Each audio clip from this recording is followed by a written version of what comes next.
The moment I stopped explaining myself, everything changed. They weren't afraid of my power, they were afraid of my silence. I didn't get stronger, I got quieter. The most dangerous people don't argue, they observe. I said nothing and they panicked. The world that never listened, I learned early that this world loves noise. It worships voices that shout, opinions that bleed, mouths that never close. Everyone speaks, no one hears.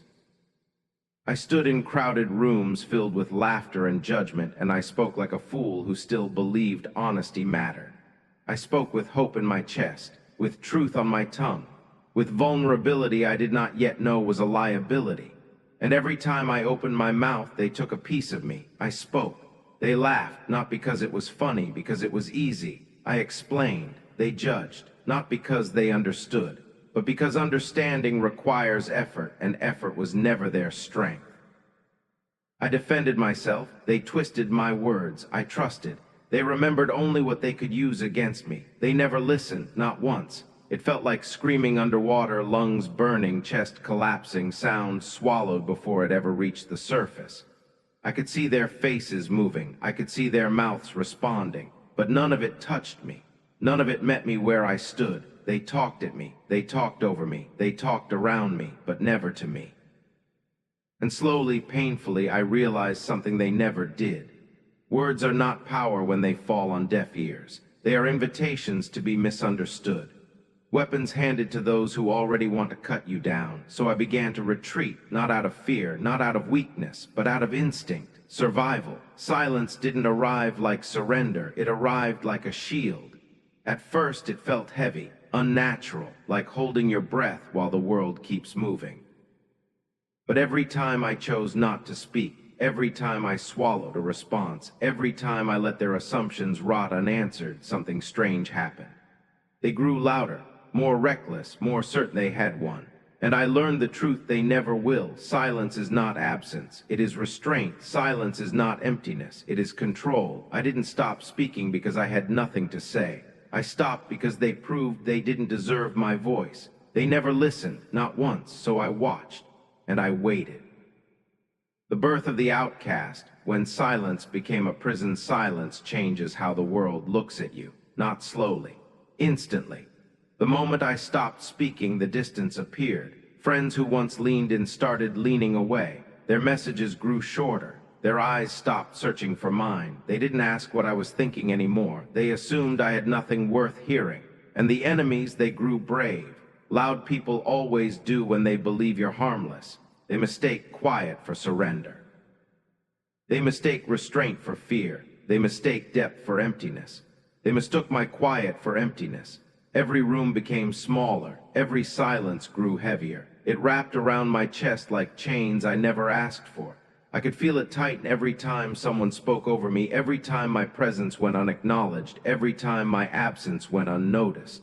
I was there, but not seen. I was listening, but not included. Silence stopped being a shield and started feeling like exile. I watched conversations move forward without me, plans being made without my name, laughter erupting where my voice used to exist. And I wondered quietly, dangerously, was I disappearing? The doubt crept in like fog, slow, cold, unforgiving. Maybe they were right. Maybe if I didn't speak, I didn't matter. Maybe if I wasn't loud, I wasn't strong. Maybe my silence wasn't wisdom. Maybe it was proof that I had nothing left. They thought I had nothing left. And some nights I almost believed them. I questioned my worth in the dark, measured my value by the reactions I no longer received, counted my importance by the number of times I was ignored. Silence can be cruel like that. It gives you too much time to think, too much space to remember every rejection, every moment you were overlooked, every time someone chose someone else over you. It felt like being locked inside yourself, a room with no windows, a mouth sealed shut by misunderstanding. A shadow stretching longer than the person casting it. I wanted to scream, not at them, at myself, to prove I was still here, still breathing, still capable of being heard, but I didn't. And that restraint tore me apart from the inside, because silence doesn't just isolate you from others, it isolates you from who you used to be. The version of me who believed connection was guaranteed. The version of me who thought being genuine was enough. The version of me who hadn't yet learned how quickly the world turns away from quiet strength. This was the birth of the outcast, not chosen, not celebrated, but forged. And even as I feared fading into nothing, something else was forming beneath the doubt. Something patient, something watching, something waiting. I didn't know it yet. But this prison was also preparation. The noise of their arrogance, they mistook stillness for surrender. When I stayed silent, they grew careless. That's what arrogance does. Stakes stillness for defeat. It confuses patience with fear. It assumes quiet means empty. They talked loudly, constantly, without thinking. They filled the space I left behind with their own voices, convinced that noise was dominance, convinced that volume was victory. They talked about me like I wasn't there, about my choices, my limits, my supposed weakness. They laughed at my restraint, mocked my calm, turned my silence into a joke. They told themselves to feel powerful. They bragged about how they had won, about how I had faded, about how the story ended the moment I stopped speaking. They bragged as if the battle was over, as if I had already fallen, as if surrender was the only explanation they needed. And the more they talked, the more they revealed. Silence does that. It gives people enough rope to hang their true selves in public. They exposed themselves, every insecurity disguised as confidence, every lie polished into a performance, every cruel intention hiding behind a smile. They didn't realize it, but my silence was a mirror. And in that reflection, they showed me exactly who they were, like barking dogs, all sound and no direction, all aggression, no control, like predators who mistake patience for weakness, circling too close, certain the prey is already broken. They talked, they bragged, they exposed themselves, and I listened. I listened to what they said when they thought no one was watching. I listened to how quickly they contradicted themselves. I listened to the way their confidence cracked the moment they weren't applauded. Every word became a confession. Every joke became evidence. Every insult revealed more about them than it ever did about me. That's when I felt it, the shift, not loud, not explosive, quiet, the first realization. Silence doesn't remove you from the game. It gives you the best seat in the room. While they were busy proving themselves, I was studying them, mapping their habits, learning their triggers, watching their patterns repeat like broken code. They thought my silence meant I wasn't paying attention. They were wrong. I was paying attention to everything. And somewhere between their arrogance and my restraint, between their noise and my calm, power began to move, not toward them, away from them, toward me. They kept talking, unaware that every word sharpened my understanding, unaware that stillness isn't surrender, it's preparation. The watcher in the shadows, silence sharpens the mind. There is a moment, quiet, almost invisible, when chaos slows down and clarity steps forward. That moment found me the day I realized something simple. When I stopped speaking, I started seeing, not imagining, not assuming. Seeing, silence peeled the noise away. It stripped the room down to truth. No interruptions, no defenses, no performances aimed at impressing me. Just patterns. People repeat themselves when you let them talk long enough. Their habits loop, their lies wobble, their confidence cracks at the edges, and I watched, like a chessboard laid bare, every move predictable once you learn how they think. Who rushes, who hesitates, who panics when they feel ignored. They didn't notice the shift, they never do. They thought my quiet meant disinterest. They thought my calm meant confusion. They thought I had checked out, so they revealed everything. Silence gave me uninterrupted access to their minds. Their fears slipped out between jokes. Their weaknesses hid inside their pride. Their intentions leaked through careless words. Every sentence they spoke was another piece of the puzzle, another step ahead for me. Every word they said became ammunition, not for rage, for precision. I stopped reacting, stopped correcting, stopped defending. And suddenly I wasn't inside the storm anymore. I was above it. My eyes adjusted to the darkness they were afraid of. Where others stumbled, I learned to move without sound. Where others demanded attention, I learned to wait. Like wolves in tall grass still doesn't mean passive. It means ready, ready to move at the exact moment that matters, ready to strike without warning, ready because patience sharpens instinct. Silence trained my mind the way pressure trains steel. It taught me timing, restraint, control. I learned when people lie, not by their words, but by the spaces between them. I learned who pretends to be strong by how loudly they announce it. I learned who fears losing control by how desperately they seek it in others. And while they were busy trying to dominate the room, I mastered it, without raising my voice, without making demands, without revealing my hand. This is the power they never talk about, the power that doesn't beg to be noticed, the power that doesn't need applause. Silence stopped being a prison. It became a blade honed by observation, sharpened by restraint, balanced by understanding. They thought silence meant I was falling behind. But I was learning faster than they ever could, because loud minds chase attention. Quiet minds collect information, and information is the difference between reaction and control. I didn't disappear, I evolved, and they never saw it coming. The inner reckoning, who I became when no one was watching. Silence does something cruel before it does anything useful. It forces you to face yourself. No distractions, no applause, no enemies to blame, just you, and the truth you've been avoiding. I met myself in the dark, not the version I showed the world, not the mask, not the performance. The raw one, the angry one, the frightened one, and I did not look away. I stared into every crack in the mirror until the reflection started to fracture, every excuse shattered, every lie burned under its own weight. I saw the fear first. The quiet, poisonous kind, the fear of not being enough, of being forgot, of being exposed. I let it speak. Then I saw the anger, unfiltered. Unjustified anger at them, anger at myself, anger at the world for rewarding noise over substance. I didn't suppress it, I listened. Then came the weakness. The moments I stayed quiet out of doubt, not strategy. The times I wanted to speak but didn't because I feared rejection. The nights I almost surrendered to becoming invisible. Those were the hardest to face, because courage isn't pretending you're strong. It's admitting when you were. Silence stripped me down to nothing. No identity borrowed from approval. No worth measured by reaction. No comfort in being understood. Only one question remained: collapse or transform. I felt the old version of me resist.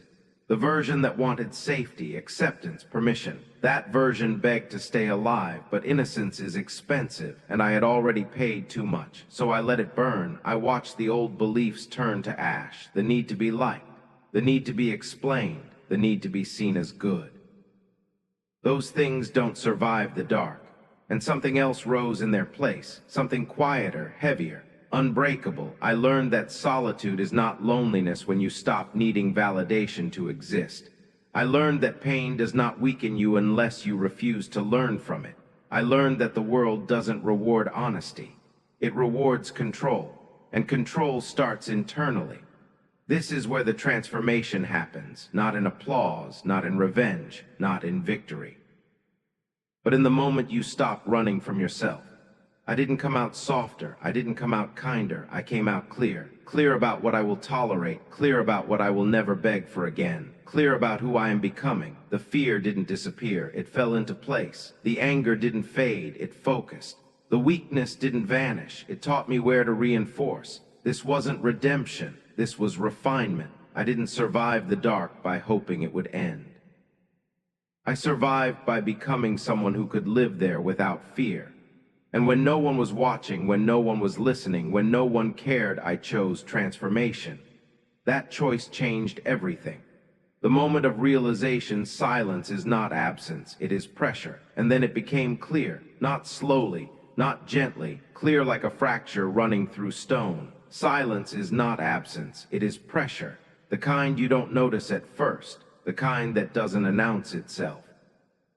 The kind that crushes only when it's too late to escape. Look at the loud ones, the ones who never stop talking. The ones who demand attention, validation, reaction. That noise isn't strength, it's exposure. Only the insecure explain themselves repeatedly. Only the fearful shout to be seen. Only the weak need constant confirmation that they exist. Silence doesn't chase, silence waits. And waiting creates tension. Like the deep ocean where nothing screams, nothing rushes, yet the pressure is strong enough to bend steel. Like the moment before an earthquake when the ground is still, the air is heavy, and everything knows something is coming. That's what silence does. It fills the space with uncertainty. It forces people to project their fears. It makes them imagine threats that aren't spoken. Silence watches. It watches them stumble over their own words. It watches them overcorrect, overshare, overreact. It watches them reveal their desperation in real time. Because when you don't respond, they respond for you. They argue with versions of you that don't exist. They confess to crimes you never accused them of. They justify themselves without being challenged. Silence doesn't attack. It lets them collapse under their own weight. And that's when I understood. The quiet one controls the rhythm. The quiet one sets the pace. The quiet one decides when the moment arrives. You don't need to dominate the room when the room bends itself around your restraint. You don't need to threaten when your calm unsettles them more than violence ever could. Silence waits. Silence watches.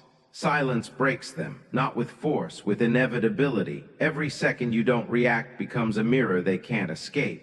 Every pause becomes pressure on their spine. Every unanswered word tightens the space around their confidence. They call it cold. They call it arrogance. They call it weakness.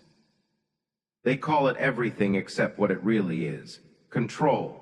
Because silence is only empty to those who don't understand power. To those who do, it is loaded, measured, lethal. And in that realization, I stopped wanting to be heard. I started letting them feel me instead. That was the moment everything shifted, not outward, inward. The moment I understood that silence doesn't disappear, it descends, and once it does, there is no escape. The cracks begin to show, watching them unravel. That's when the unease began. Not in me, in them, because silence leaves no handholds, no cues, no reassurance. Without a reaction to cling to, they started losing balance. They filled the space with explanations no one requested.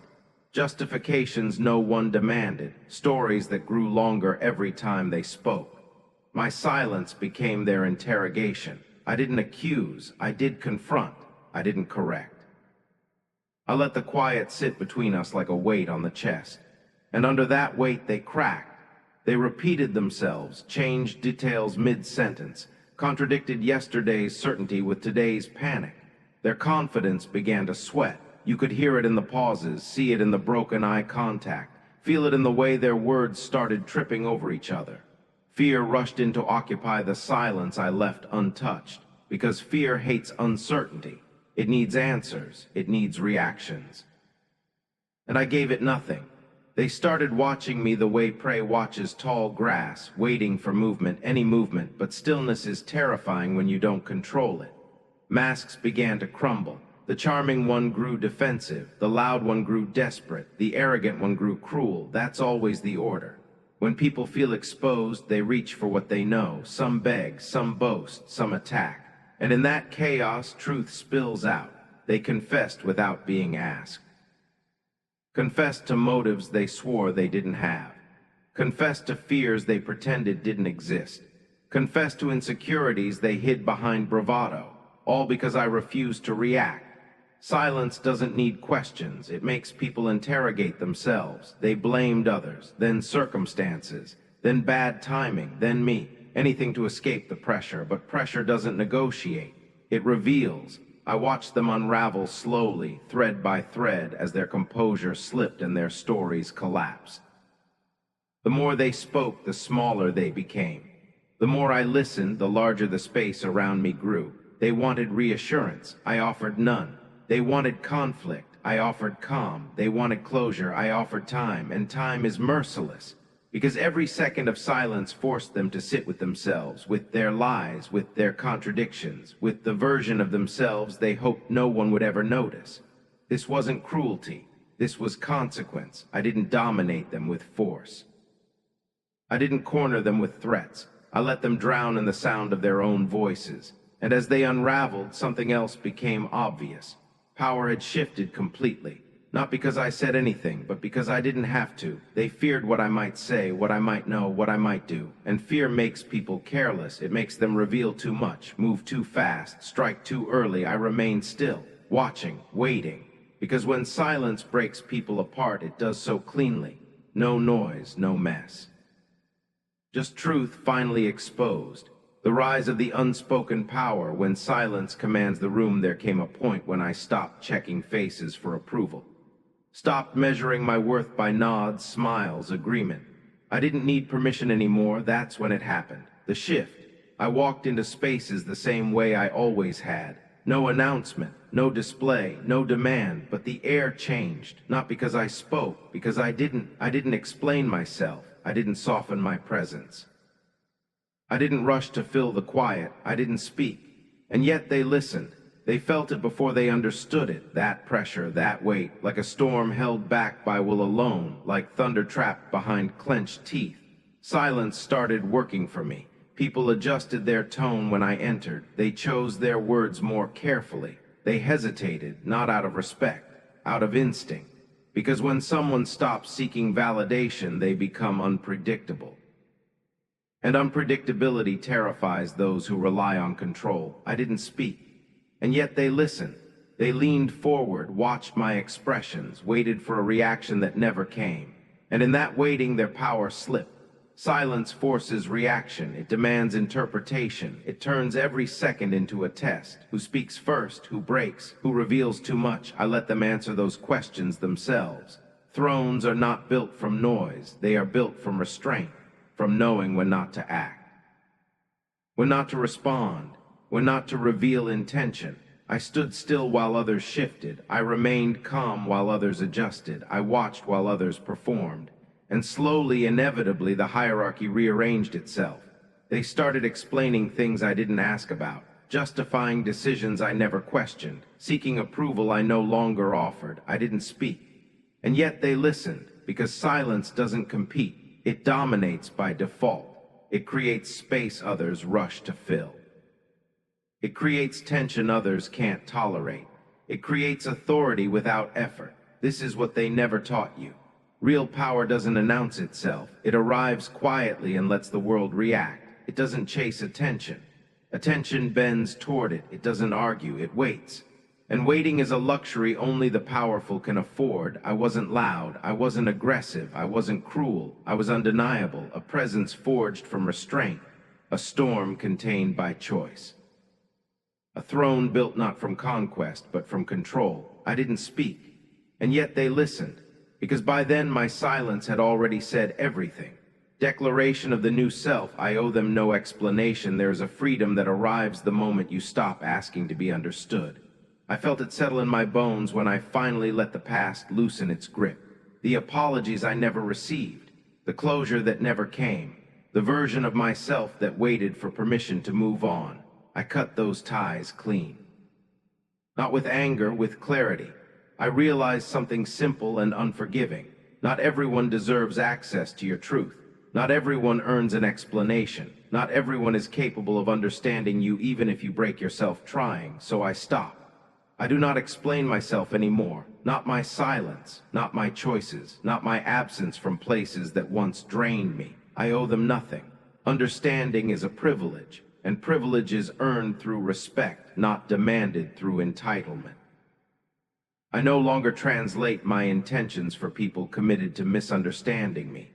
I no longer soften my edges to make others comfortable. I no longer shrink my presence to fit inside their expectations. This is not arrogance. This is self-ownership. Solitude stopped feeling like punishment the moment I realized how much power lives there. In solitude, there is no performance, no negotiation, no compromise of self, only alignment. I learned to stand alone without feeling empty. To walk forward without dragging ghosts behind me. The past can shout all it wants. It no longer decides who I am. I don't argue with memories. I don't debate with regret. I don't revisit rooms where I was never respected. I close the door and keep moving. This is the new self, not louder, not crueler, clearer. Clear about my boundaries, clear about my direction, clear about my worth. I don't need them to understand why I changed. Change doesn't require approval. I don't need them to accept me. Acceptance is optional when self-respect is non-negotiable. I do not explain myself anymore. If my silence unsettles them, let it. If my distance offends them, let it. If my growth exposes what they avoided becoming, let it. This is what liberation feels like. Not revenge, not validation. Freedom. Freedom to exist without permission. Freedom to choose myself without apology. And from this moment forward, I walk as someone who knows exactly who they are. Unburdened, unchained, unexplained, and stronger for it. Final monologue, watch them fall apart. This is where it ends. Not with noise, not with shouting, not with explanations carved into the air. It ends the way it was always meant to.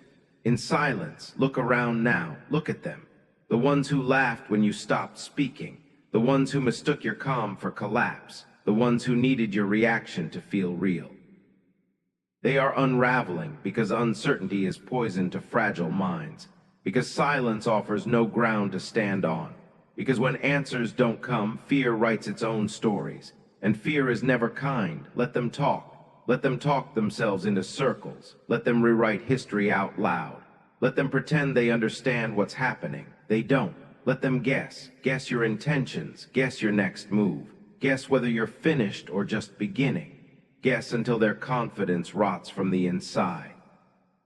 Let them break, not all at once, slowly, piece by piece.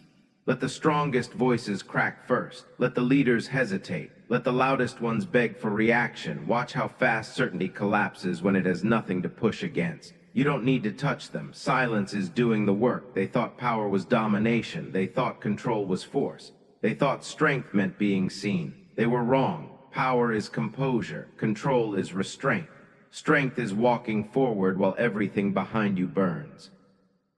I stand unmoved while they scramble for footing, while they panic in the vacuum I left behind, while they expose every weakness trying to fill the quiet. I don't rush, I don't flinch, I don't explain, because explanation is for those who still need approval. And I outgrew that version of myself a long time ago. Let them talk. Every word is a confession. Let them guess. Every assumption is fear disguised as logic. Let them break. Every collapse proves what silence has already won. I didn't raise my voice. I didn't threaten.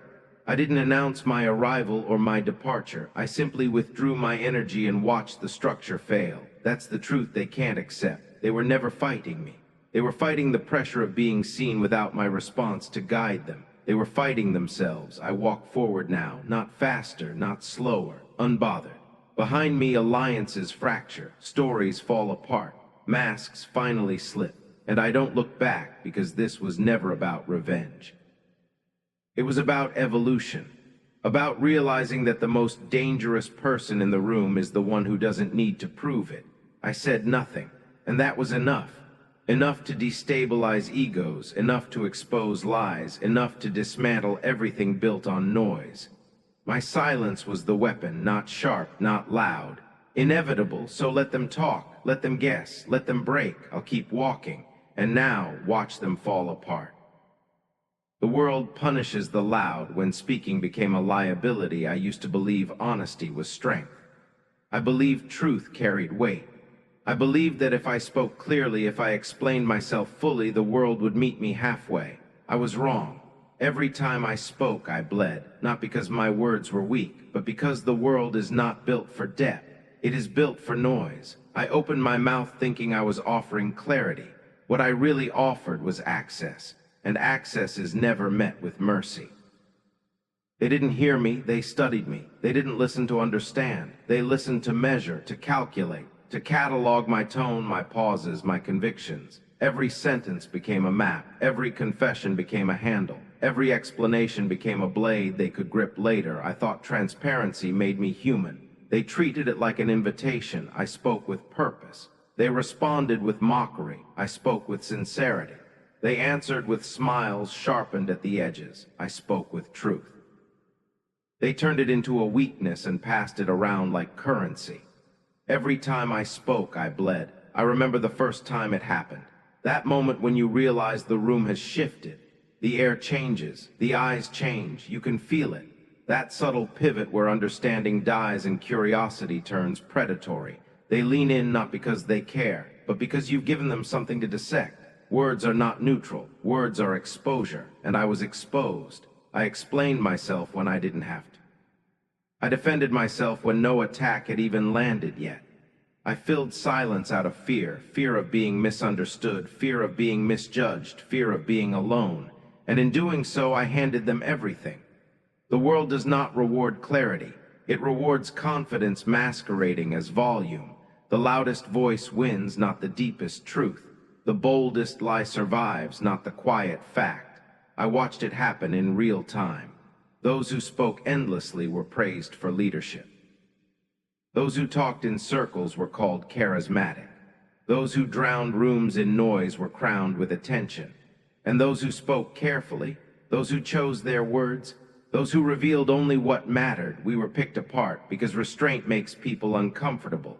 Depth threatens shallow minds, and honesty exposes the lies they live by, so they punish it.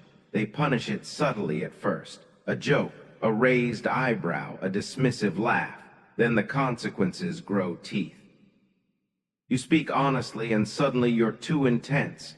You speak clearly and suddenly you're overthinking. You speak with conviction and suddenly you're difficult. They don't attack the message, they attack the messenger because that's easier. Every time I spoke, I bled. I watched people take my words and twist them just enough to fit their narrative. Not what I said, but how it made them feel. Not the truth, but the threat. I saw my honesty quoted out of context.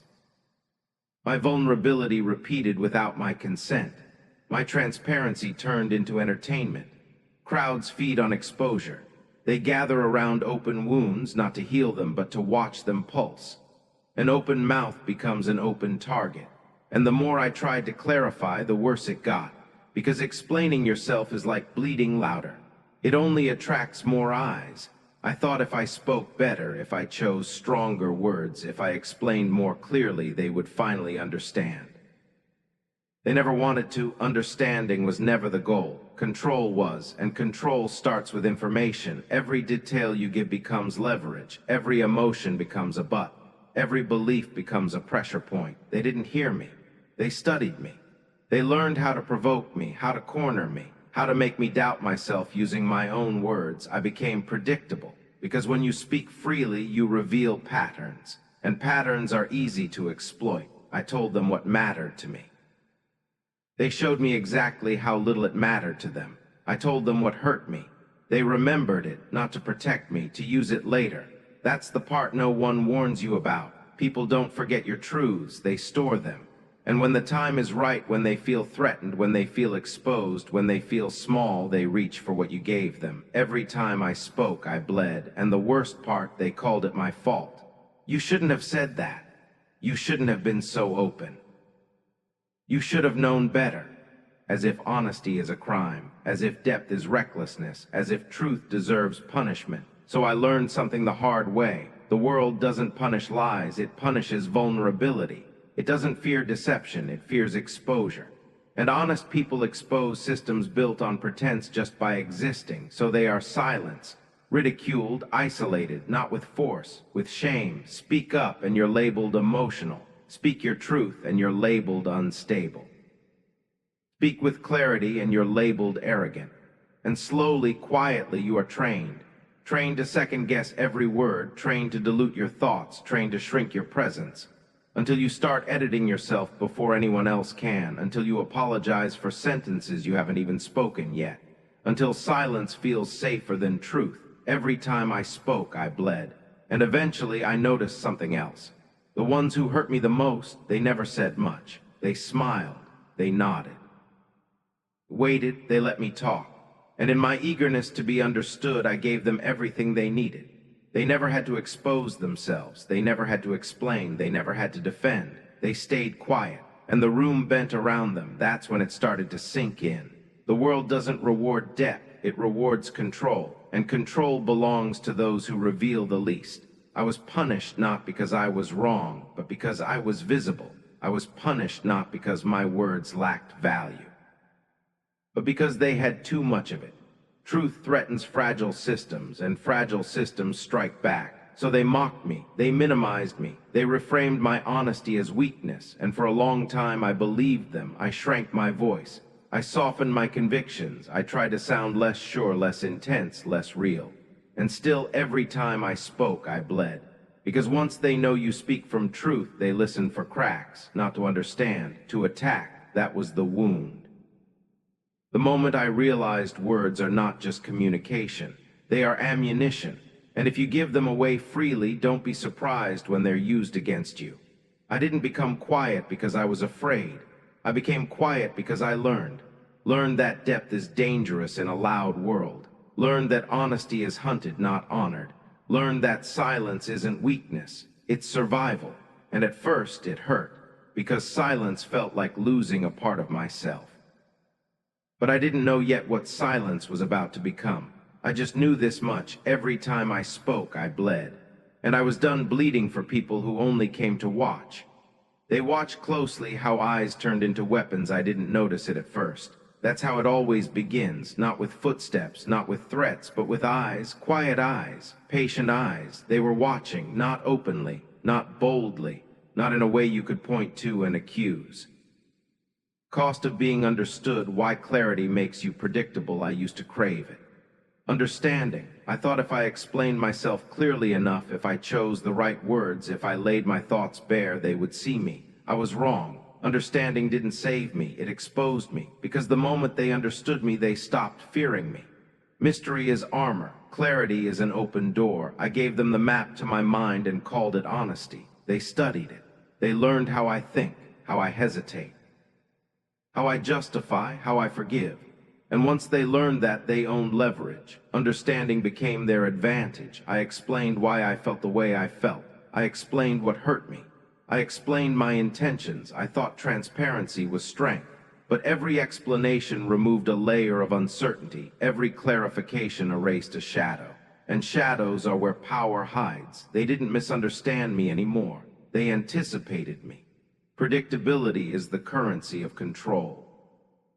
Once they knew how I'd react, they decided when to provoke. Once they knew my values, they knew how to guilt me. Once they knew my limits, they knew exactly where to push. My explanations became their weapons. They used my own words to corner me, to trap me in consistency. You said this before, but earlier you believed that. You always react like this. Always, that word haunted me, because once you're always something, you're no longer dangerous. You're manageable. I realized something painful. Being understood feels comforting until you notice who is doing the understanding. Not everyone who understands you respects you. Some are just learning how to dismantle you.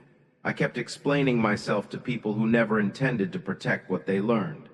I mistook curiosity for care, attention for loyalty, and I paid for it. Every time I clarified my intentions, they removed doubt. And doubt is the last line of defense. They knew when I'd speak up, when I'd stay quiet. When I'd compromise, I became readable. And readable people get played. Look at yourself. How many times did you explain your pain to someone who later used it against you? How many times did you justify your boundaries only to watch them step over them anyway? Understanding didn't make them kinder. It made them confident. Confident that they could predict you, control you, outmaneuver you. That's when the shift began. Not rage, not hatred, clarity through pain. I stopped asking, why don't they understand me? And started asking, why do they need to? Access is a privilege, not a right. I realized something brutal. The world doesn't reward depth, it exploits it. When you explain yourself, you're teaching people how to touch your nerves. You're showing them which buttons matter. And once they know, they press them. Understanding became their advantage. My honesty fed their strategy, so I withdrew, not emotionally. Strategically, I stopped filling silences with reasons. Stopped defending my choices. Not because I was wrong, but because I was done. Done making myself easy to read, easy to predict, easy to corner. They called it cold, they called it arrogant, I called it survival, because mystery restores balance. When they don't know what you're thinking, they hesitate. When they can't predict your response, they second guess. And hesitation is power. I didn't need to be understood. I needed to be unpredictable. That was the cost of being understood, and I paid it once. Never again. The first silence, choosing not to react, the first silence was the hardest.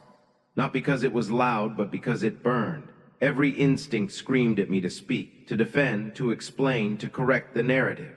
Silence felt like surrender, my chest tight. Words climbed my throat, and I swallowed them. That was the first act of defiance, because silence goes against everything we're taught. We're taught to respond, to clarify, to fight back with words, but I didn't. I stood still. And inside me, chaos erupted. Rage pounded at the walls of my ribs. Logic demanded justification. I wanted to say, that's not what I meant. That's not who I am. But I didn't. I let accusations float unanswered. And it felt wrong, like biting your tongue while bleeding, like locking fire behind steel. Words died in my chest, and I let them. That restraint was agony, because silence doesn't feel powerful at first. It feels weak. You feel exposed, misrepresented, misjudged. Your mind races with everything you could say, the perfect response, the devastating truth, but silence demands patience. And patience is violence turned inward. I watched as they filled the gap.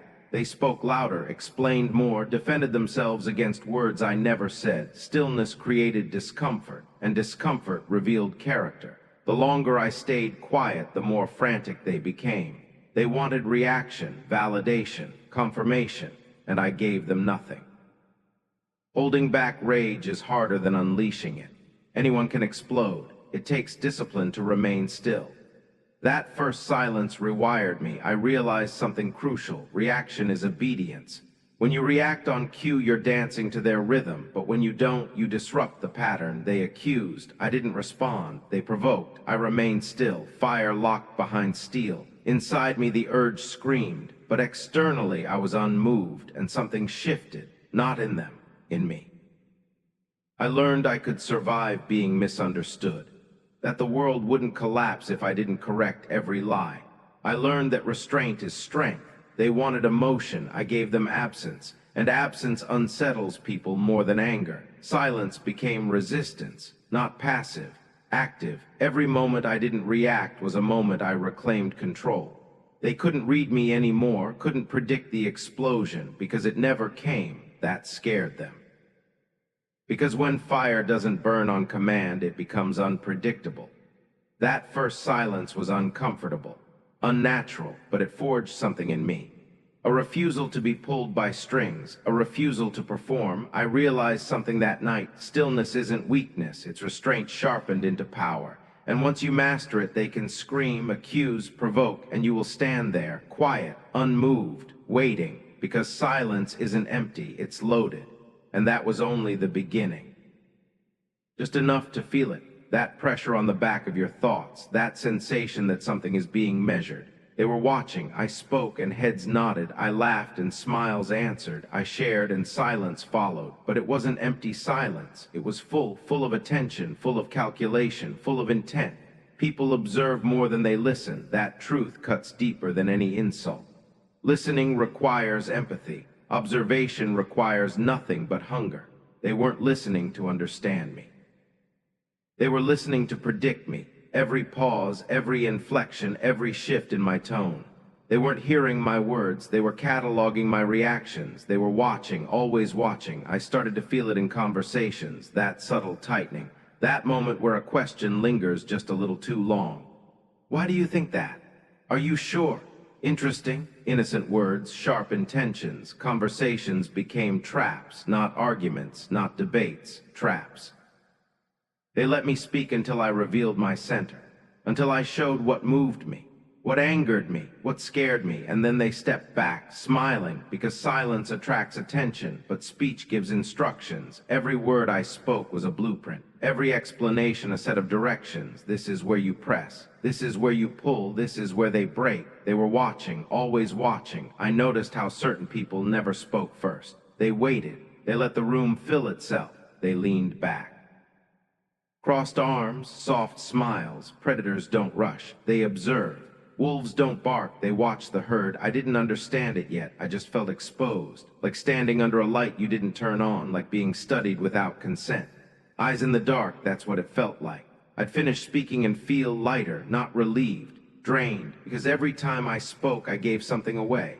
And they took it, not openly, quietly. I saw it in how they mirrored me later, used my words, reframed my thoughts. I heard my own ideas come back to me wearing different voices. That's when paranoia crept in, not madness, awareness. There's a difference. Paranoia is fear without evidence. Awareness is fear sharpened by truth. I started noticing patterns, how certain eyes lit up when I reacted emotionally, how silence followed whenever I spoke with certainty. Certainty threatens manipulators. Emotion feeds them. They'd provoke just enough. A question, a doubt, a comment disguised as concern. And they watched, always watching. They studied how long it took me to respond. What made me defensive? What made me passionate? Tone became a tell, body language a confession. They learned when I was unsure. They learned when I was angry. They learned when I was tired, because tired people talk more, and they waited for those moments. Smiles hid calculations. Laughter masked intent. I realized something terrifying. Some people don't speak because they're shy. They don't speak because they're strategic. Silence wasn't absence. It was positioning. They stood still while I moved, and motion always reveals direction. They didn't need to attack me. They let me expose myself. I'd leave conversations replaying every sentence, not because I was weak, but because I felt watched. That sense that something had shifted, that I'd said too much, and I had, because observation turns people into mirrors, and mirrors don't forget. They remember everything. They remembered how I hesitated before certain words. They remembered what made my voice tight. They remembered what made my eyes harden, and they stored it. Information is power, but unguarded information is surrender. They were watching, always watching. I started to speak less, not out of fear, out of instinct. Instinct whispered, be careful, because once you realize you're being watched, you understand something crucial. Not everyone who sees you wants you to succeed. Some want to map you. And mapping is the first step to control. They'd ask questions they already knew the answers to, just to see if I'd answer the same way. Consistency was a weakness. Inconsistency even worse. Either way they learned. They watched how I responded under pressure, how quickly I filled silence. Silence makes most people uncomfortable, so they fill it. Talkative people reveal themselves faster. I was learning that the hard way. They were watching, always watching. I realized manipulation doesn't start with force.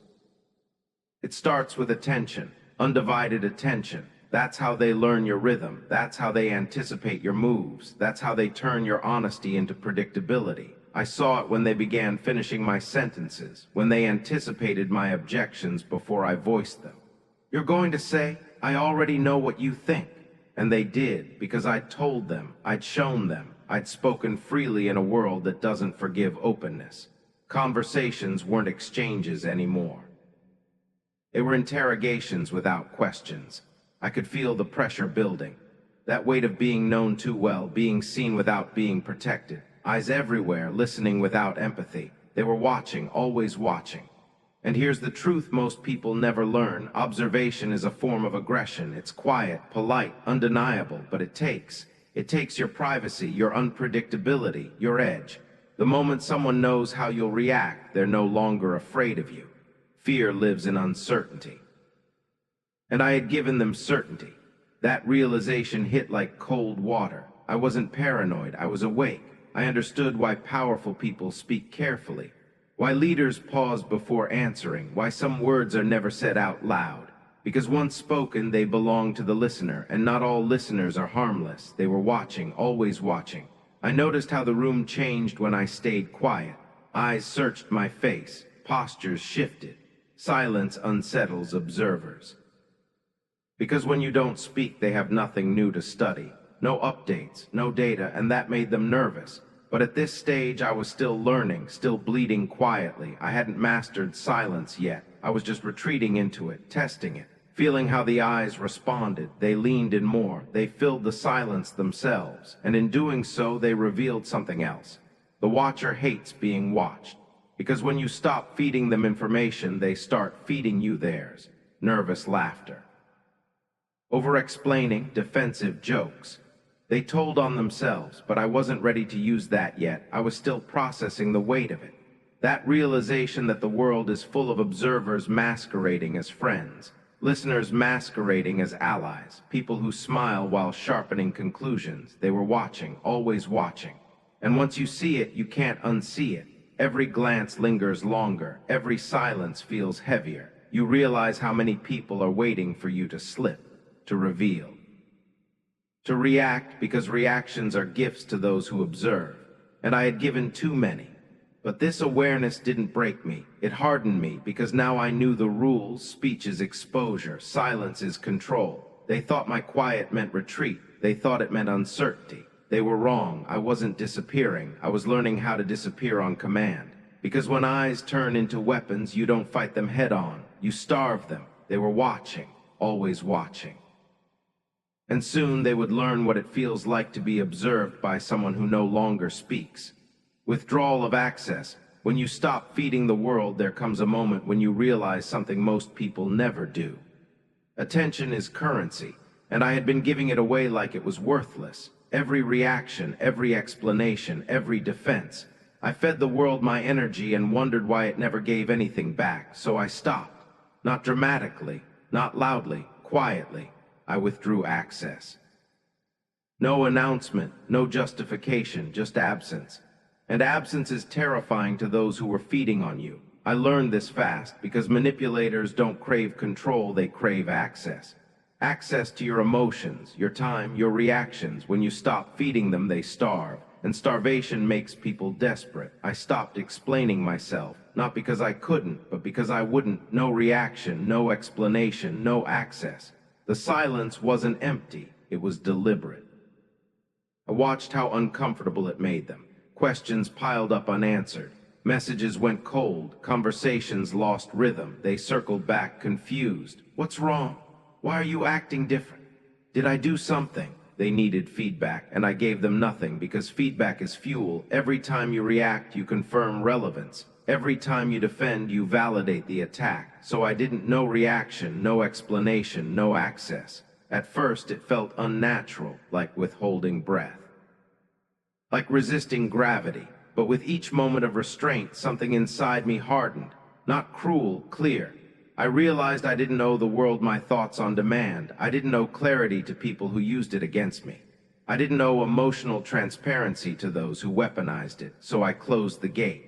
And when you close a gate to people who feel entitled to walk through it, they panic. They push. They knock louder. They demand answers. Some grow angry. Some pretend concern. Some attempt guilt. But all of them reveal the same thing. They were used to feeding, and now the table was empty. Withdrawing access destabilizes others because it removes their sense of control. They couldn't predict me anymore, couldn't read me, and nothing frightens manipulators more than unreadable silence. I watched them overcompensate, overtalk, over-explain, overshare, trying to pull a reaction out of me. They poked old wounds, reopened topics they knew mattered, and I remained still. No reaction. No explanation, no access. Emotional distance became armor, not isolation, protection. I wasn't shutting down, I was sealing leaks.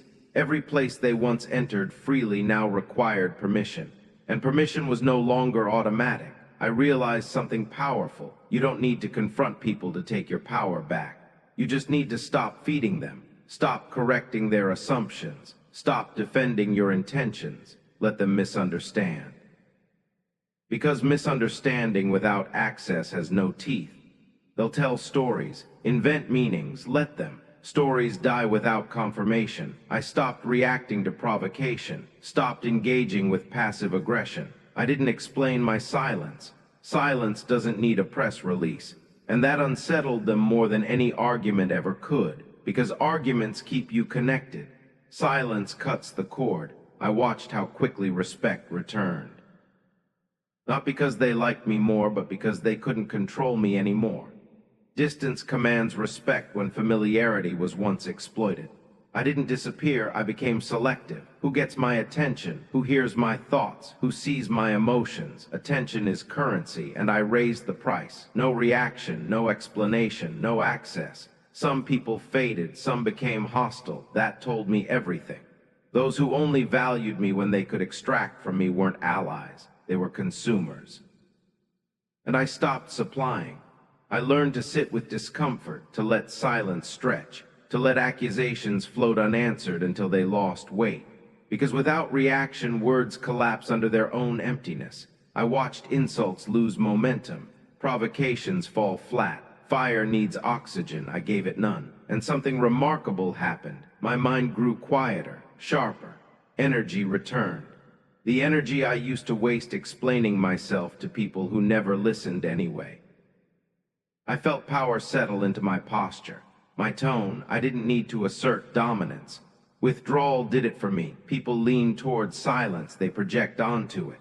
And projection reveals far more than confession ever could. They expose themselves in their impatience, their insecurity, their need for control, and I simply observed. No reaction, no explanation, no access. I stopped feeding the world and started feeding myself. Clarity, focus, discipline.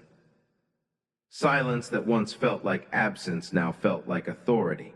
I didn't chase understanding. I didn't seek approval. I became unmoved. And when you are unmoved, others move around you. That's power, not loud, not flashy, unavoidable. I didn't change to punish them. I changed to protect myself. And protection turned into dominance without effort. Because the moment you withdraw access, you decide who matters. And when you decide that, the world adjusts. Not because it wants to, because it has to. No reaction, no explanation, no access. That's when the transformation truly began. The moment of realization, silence is not absence, it is pressure.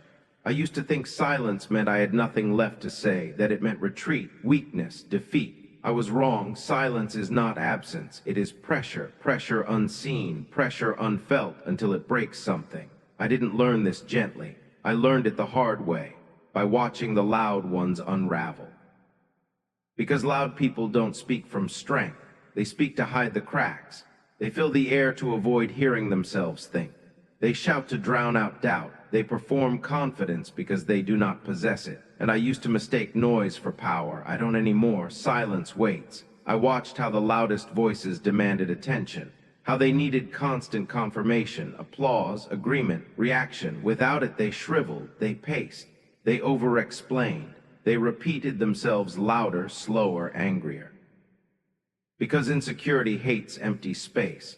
Silence watches. I realized something terrifying in its simplicity. The quieter I became, the more unstable they grew. Not because I attacked them, but because I didn't. They couldn't measure me, couldn't read my intent. And what cannot be measured cannot be controlled. Silence does that. It removes reference points.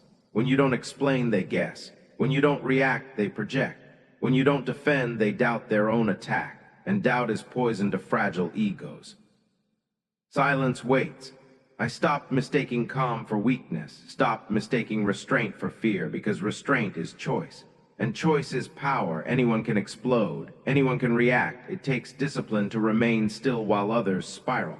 I felt it then, that shift, like standing above the noise and realizing you're no longer inside it. Silence doesn't rush, it applies pressure slowly, relentlessly, like the deep ocean. Above the surface, everything looks calm, still, peaceful. But descend far enough and the pressure will crush steel. That's what silence is. Weight, unseen weight. I learned to let conversations die naturally, to let arguments starve. I learned that you don't win psychological battles by being louder, you win by being heavier. Silence watches. I watched rooms change when I stopped filling space. People leaned in, paused, they waited for me to speak. And when I didn't, they spoke instead, too much. They revealed motives, insecurities, hidden agendas. The quiet one controls the pace. Always, I realized loud people surrender information freely. They telegraph intent, emotion, weakness. Quiet people absorb, and absorption is dominance. Silence waits. There's a moment before an earthquake when everything feels too still. Birds go quiet, air feels thick. That's not peace, that's tension gathering strength, that's silence. And when it breaks, it reshapes landscapes. I became that stillness, not cold, not empty, focused. I let others underestimate the calm, because underestimation is a gift. Silence watches. I stopped announcing my thoughts, stopped narrating my pain. Pain spoken too early loses its edge. Pain carried quietly turns into resolve, and resolve does not need permission. The loud ones mock the quiet. They always do. They mistake restraint for fear, stillness for surrender. Let them. Silence waits, because while they mock, they reveal. And while they reveal, you learn their patterns, their triggers, their limits. Knowledge accumulates quietly. Power does not announce itself. Silence is psychological warfare. It denies validation, it denies closure, it denies access. And denial destabilizes. I watched confident masks crack under unanswered questions. I watched bravado dissolve when faced with no response. Nothing terrifies manipulators more than a reaction they cannot provoke. Silence watches. I felt my control solidify, not over them, over myself. That's the real shift. When your emotions stop being public property. When your reactions stop being predictable. Predictability is weakness. Silence destroys predictability. I became deliberate, every word measured, every response optional. And the absence of words began speaking louder than anything I could say. Silence waits. I noticed how quiet confidence bends rooms, not through intimidation, through gravity. People feel it. They adjust their tone, their posture, because calm certainty unsettles chaos. I didn't need to dominate. Dominance happened around me. I learned that strength does not chase attention. Attention chases strength. Silence watches. Storms don't announce themselves. They form in still air. Pressure builds, clouds thicken, and then impact. I was no longer interested in being understood. Understanding makes you visible. Visibility makes you targetable. I chose depth over exposure. Depth hides weapons. Silence waits. I stopped correcting misinterpretations. Let them think what they want. Thoughts without confirmation collapse under their own contradictions. Truth does not need defense when it stands alone. I learned patience, and patience sharpened everything.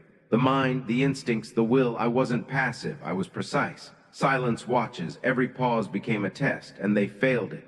They filled the gaps with desperation, with anger, with noise. I remained still, and stillness outlasts noise, always. Silence waits. I understood then this wasn't withdrawal. This was elevation. I wasn't stepping back. I was stepping above reaction, above impulse, above manipulation. I let silence do what words never could, expose them, pressure them, break them. Silence watches. I felt no need to prove myself anymore. Proof is demanded by those who doubt. I had already decided, and self-decision is irreversible. Silence waits. The loud ones burn themselves out. Anger has a short lifespan. Noise exhausts itself. But silence endures. It accumulates, and when it finally moves, it is unstoppable. I became comfortable in the quiet, not lonely, sovereign, because silence isn't emptiness, it's control. It's the space where intent sharpens. It's where weakness is starved and strength is fed. Silence waits. Silence watches. Silence breaks them. And in that breaking, I found my final truth. The strongest presence is the one that doesn't need to announce itself. The most dangerous force is the one that waits, and I learned to wait. The cracks begin to show. Watching them unravel, I didn't have to raise my voice. I didn't have to threaten. I didn't have to accuse. I just stopped reacting. And that's when the cracks began to show, because people expect resistance. They prepare for arguments. They sharpen themselves for conflict. What they are not prepared for is nothing. No anger, no defense, no explanation, just silence. And silence terrifies those with something to hide. I watched it happen slowly at first. A pause that lasted too long. A smile that arrived too late. Eyes darting, searching for something to push against, but there was nothing. And without resistance, they began fighting themselves. My silence became their interrogation.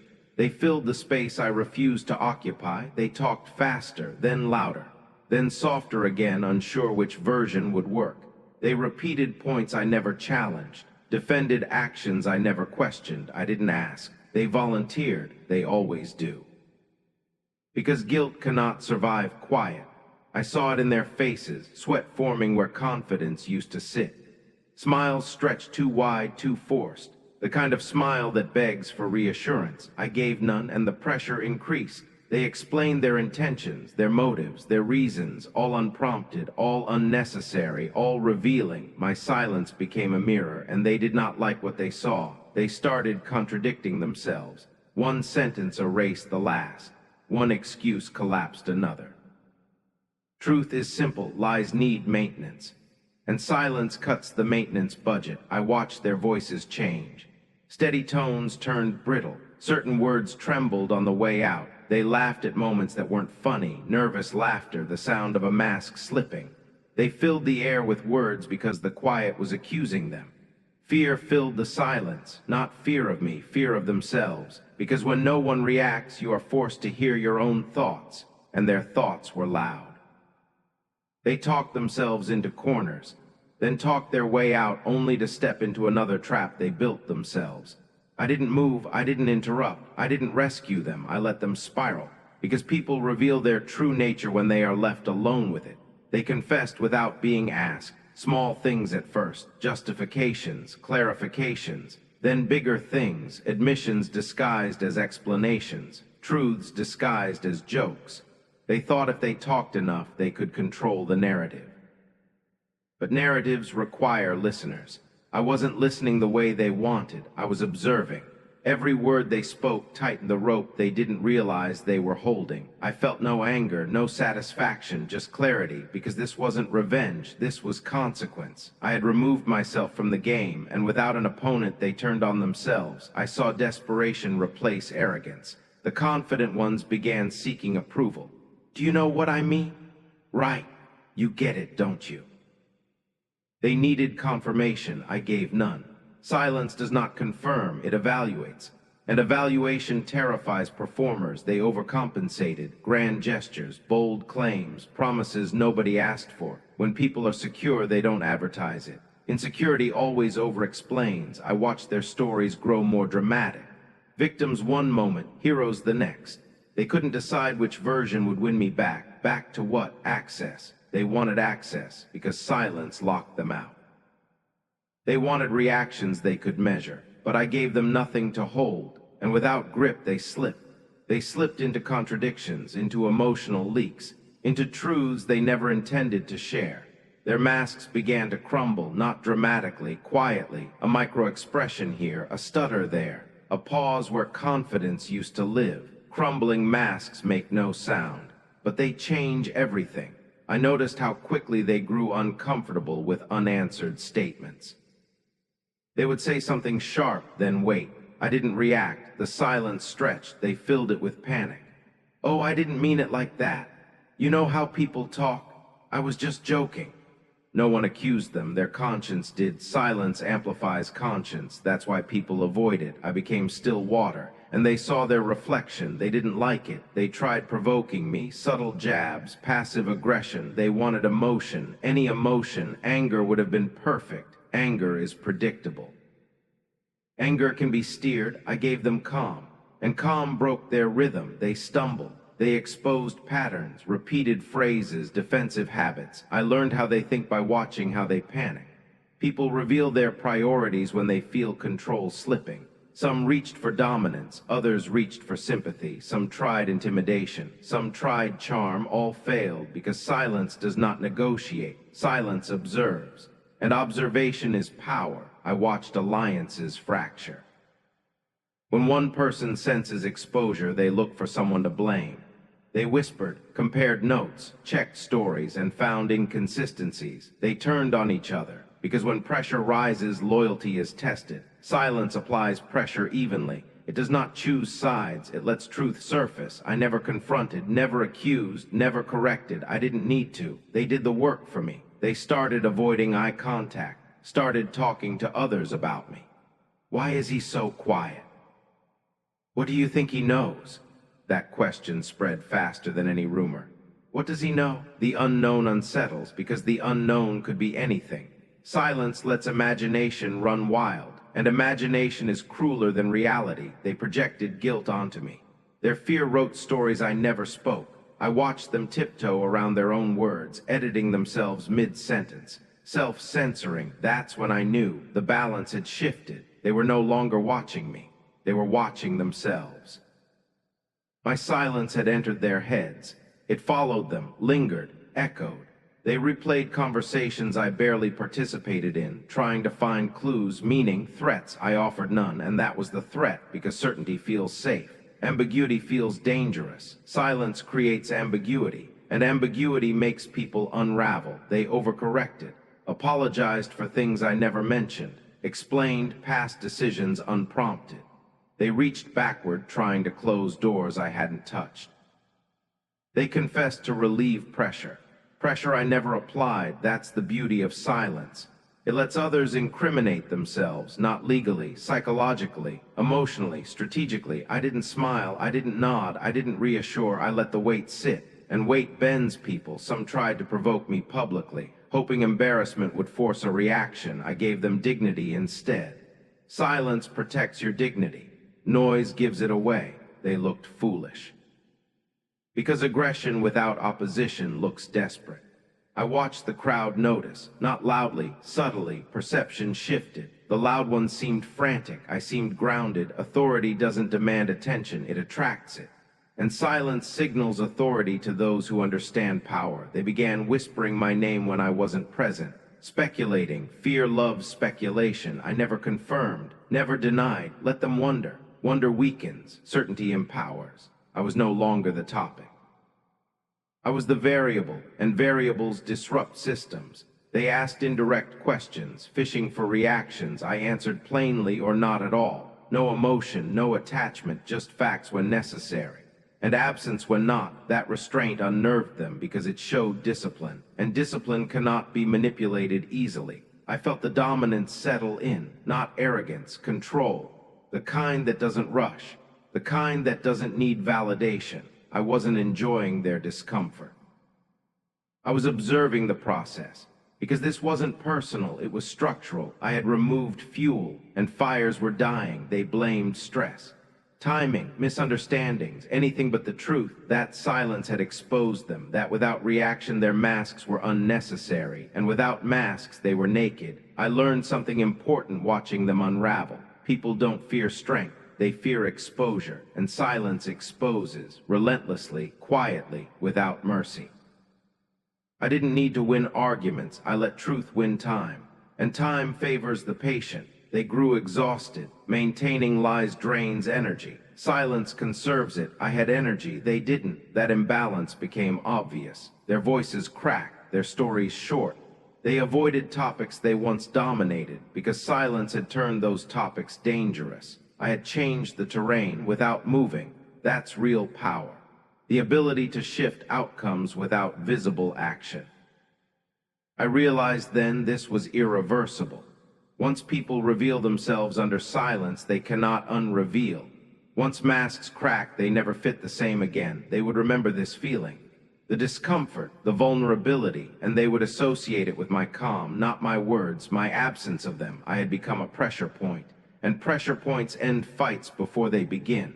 I didn't need to escalate. I didn't need to declare victory. They already felt it in every pause, every stutter, every forced smile.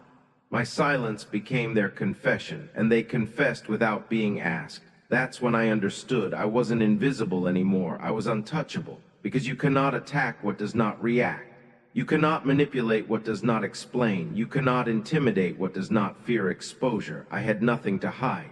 They had everything to lose, and silence made that imbalance obvious. So I stayed quiet and watched them unravel. Because sometimes the most devastating move is not to strike, but to let gravity do the work. The rise of the unspoken power. When silence commands the room, something changed the moment I stopped trying to be heard.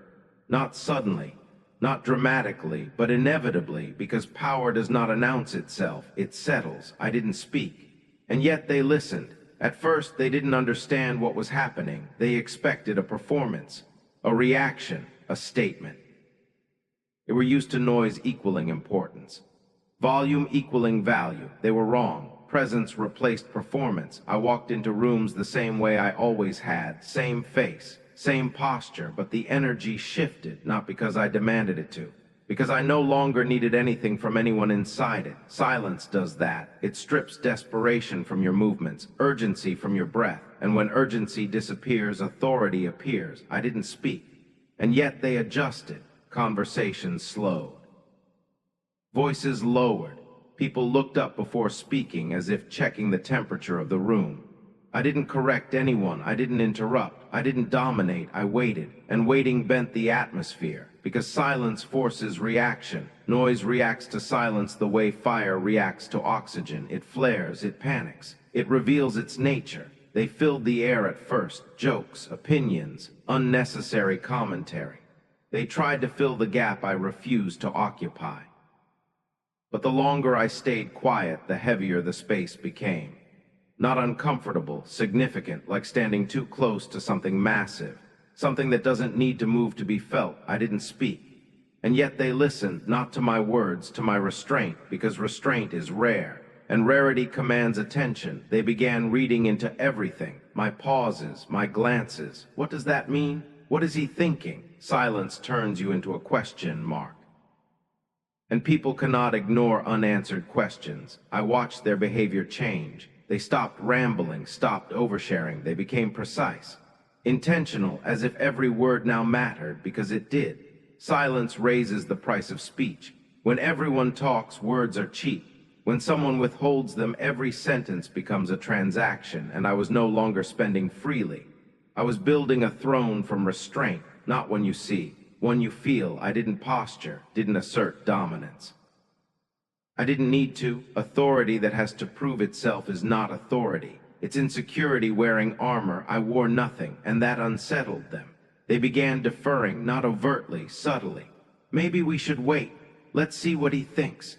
I hadn't said a word, but silence had already voted. They sought approval I wasn't offering, validation I wasn't chasing, because I had already approved myself. That's when inevitability set in. The quiet confidence. The calm that doesn't rush outcomes. Storms held back by will, not because they can't destroy, but because they don't need to. I watched leaders who talked too much lose control of their rooms. Every sentence gave away leverage. Every explanation weakened their position. I learned something watching them. Power speaks last, or not at all. The ones at the top don't argue, they decide, and decision does not require noise. I didn't speak, and yet they listened.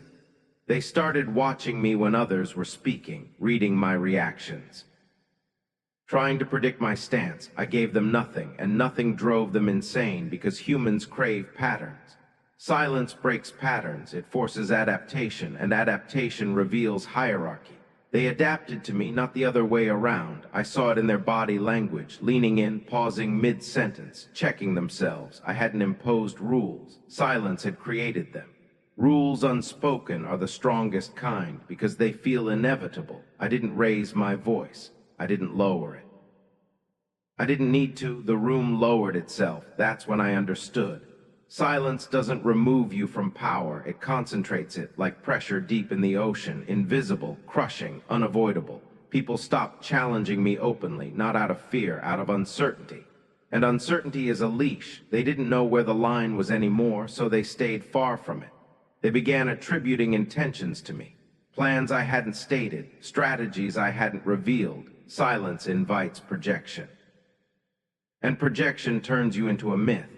I let them believe whatever they needed to, because belief moves people more than truth.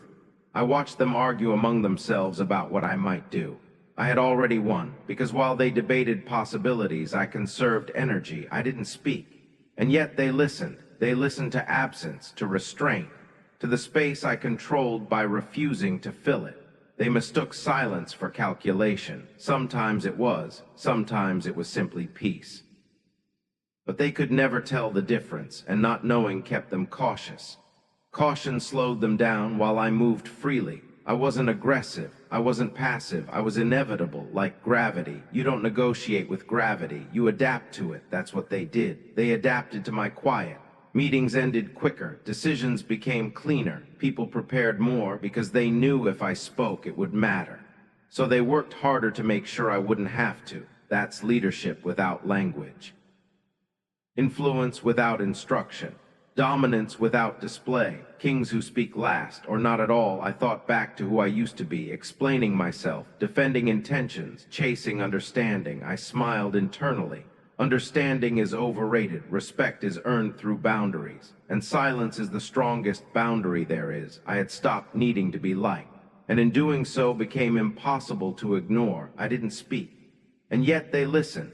They listened to my stillness, to my lack of urgency, to my refusal to perform. And that refusal rewrote the rules. I wasn't loud enough to be challenged. I wasn't quiet enough to be dismissed. I was present, fully, and presence bends rooms. People felt it when I entered, not because I demanded attention, but because attention followed discipline. They sensed control, not over them, over myself. And self-control is intimidating to those who lack it. They watched for cracks, for slips, for emotional tells. I gave them none. Because silence trains you, it sharpens awareness, it strengthens posture, it steadies the mind, noise scatters power, silence condenses it. I didn't speak. And yet they listened when I finally did speak. Because when silence breaks, it echoes, every word carried weight, not because of volume, because of scarcity. I said less. And it meant more. I wasn't reacting, I was concluding. That's the difference. Reactions are cheap, conclusions are final. They stop pushing. Stop testing. Not because they feared confrontation, but because they respected consequence. Silence teaches consequence. It lets people imagine outcomes worse than reality, and imagination is ruthless. I became comfortable not filling gaps, not correcting assumptions, not clarifying misinterpretations, because clarity helps others plan, ambiguity keeps them guessing, and guessing drains them, while I remained untouched, calm, grounded, unmovable. I didn't need to dominate. I had already ascended. This wasn't arrogance. This was alignment with a truth most never learn. Power does not shout, it waits. Power does not chase, it attracts. Power does not explain, it observes. I didn't speak.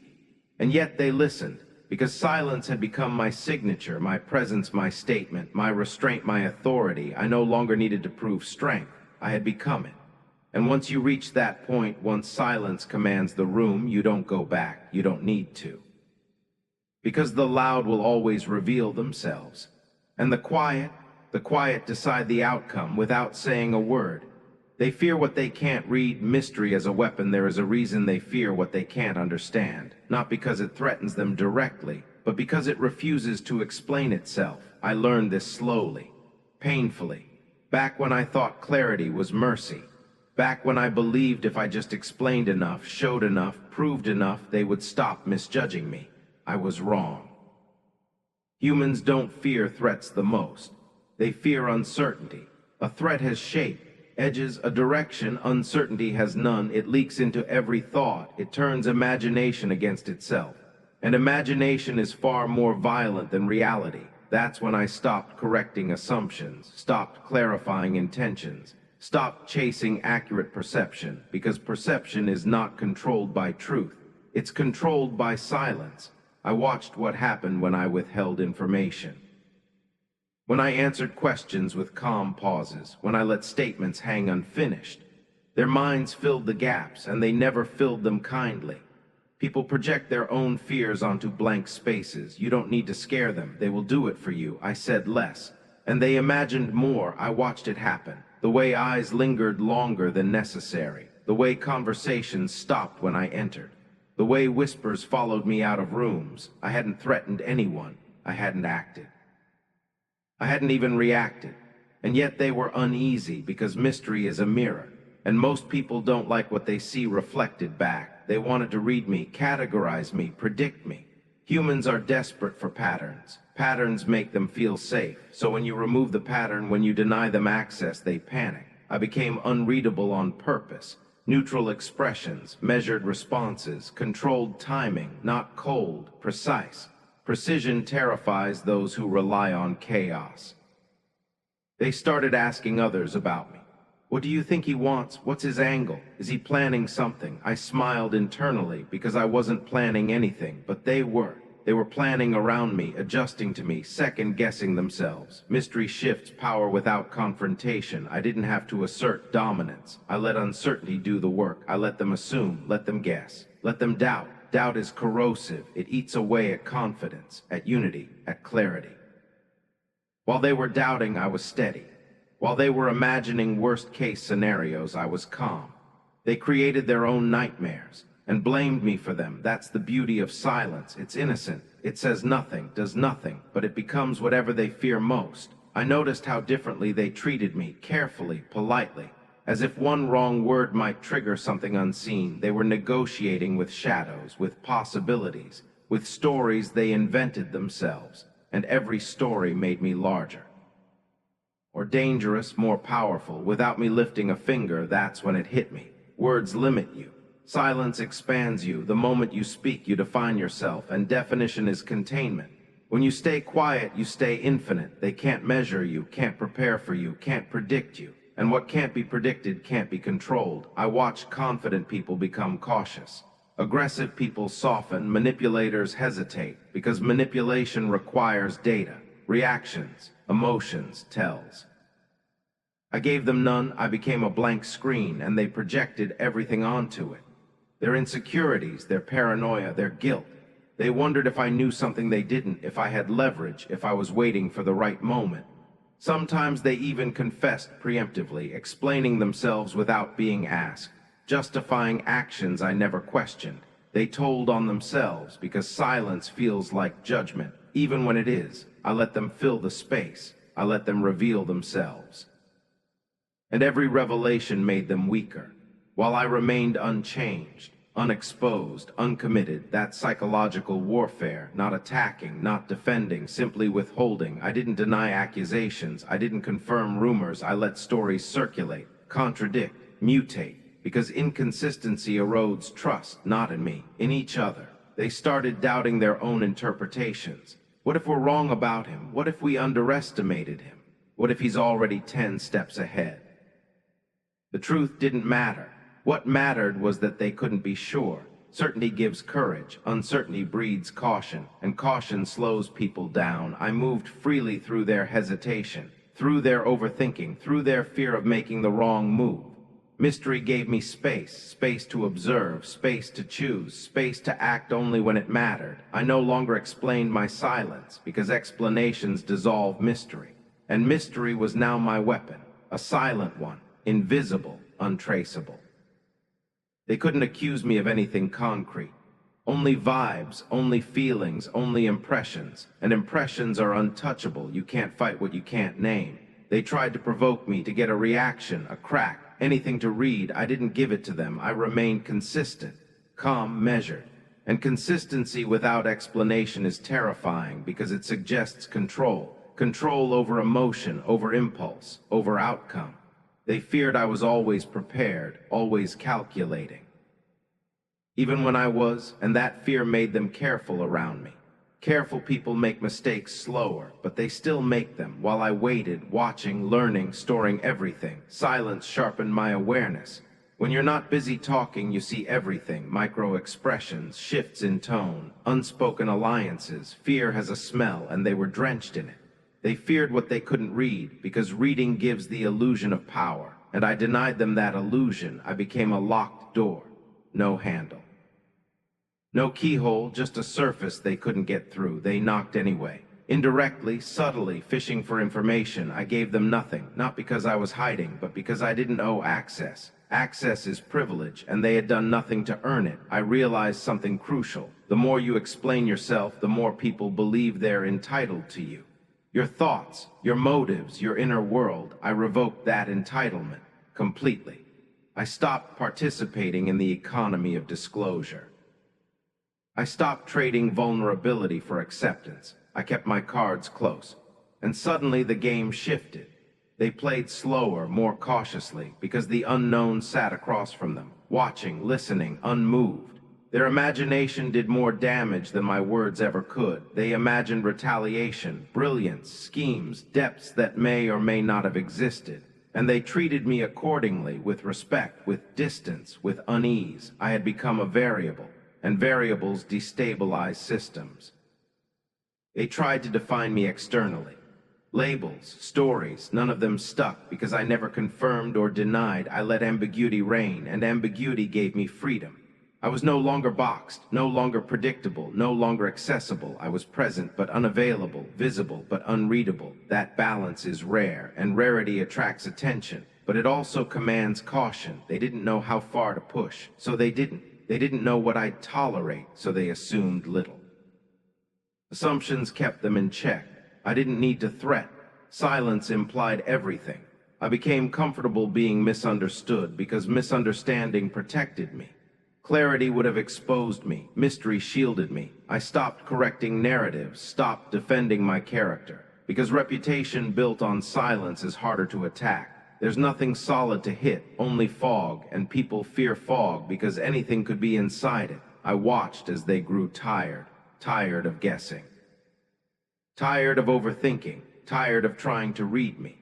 And that exhaustion made them sloppy while I stayed sharp. Mystery doesn't just intimidate, it endures. It outlasts noise, outlasts rumors, outlasts attention spans, because silence doesn't decay, words do. I learned to let time work for me, to let silence ferment, to let stories contradict until none of them mattered. I didn't rush to be known. I didn't rush to be understood. I didn't rush at all.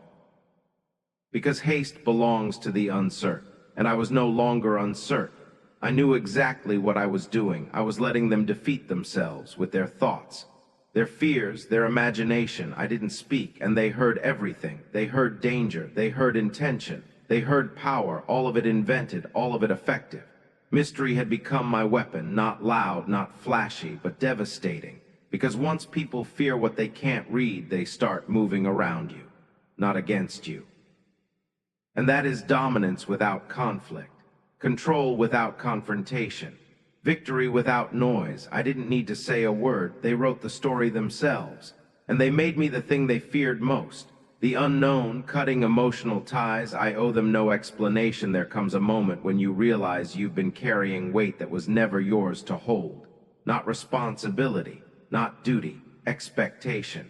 The expectation to explain, to soften, to clarify, to make yourself digestible. I carried that weight for too long. I thought being understood was survival. I thought if they knew me, they wouldn't hurt me. If I explained myself clearly enough, they would finally stop misjudging me. That lie almost destroyed me, because the need to be understood is a leash, and I was tired of being pulled. Look at yourself. Look at how many times you explained your pain to people who enjoyed misunderstanding you. How many times you justified your boundaries to those who benefited from crossing them.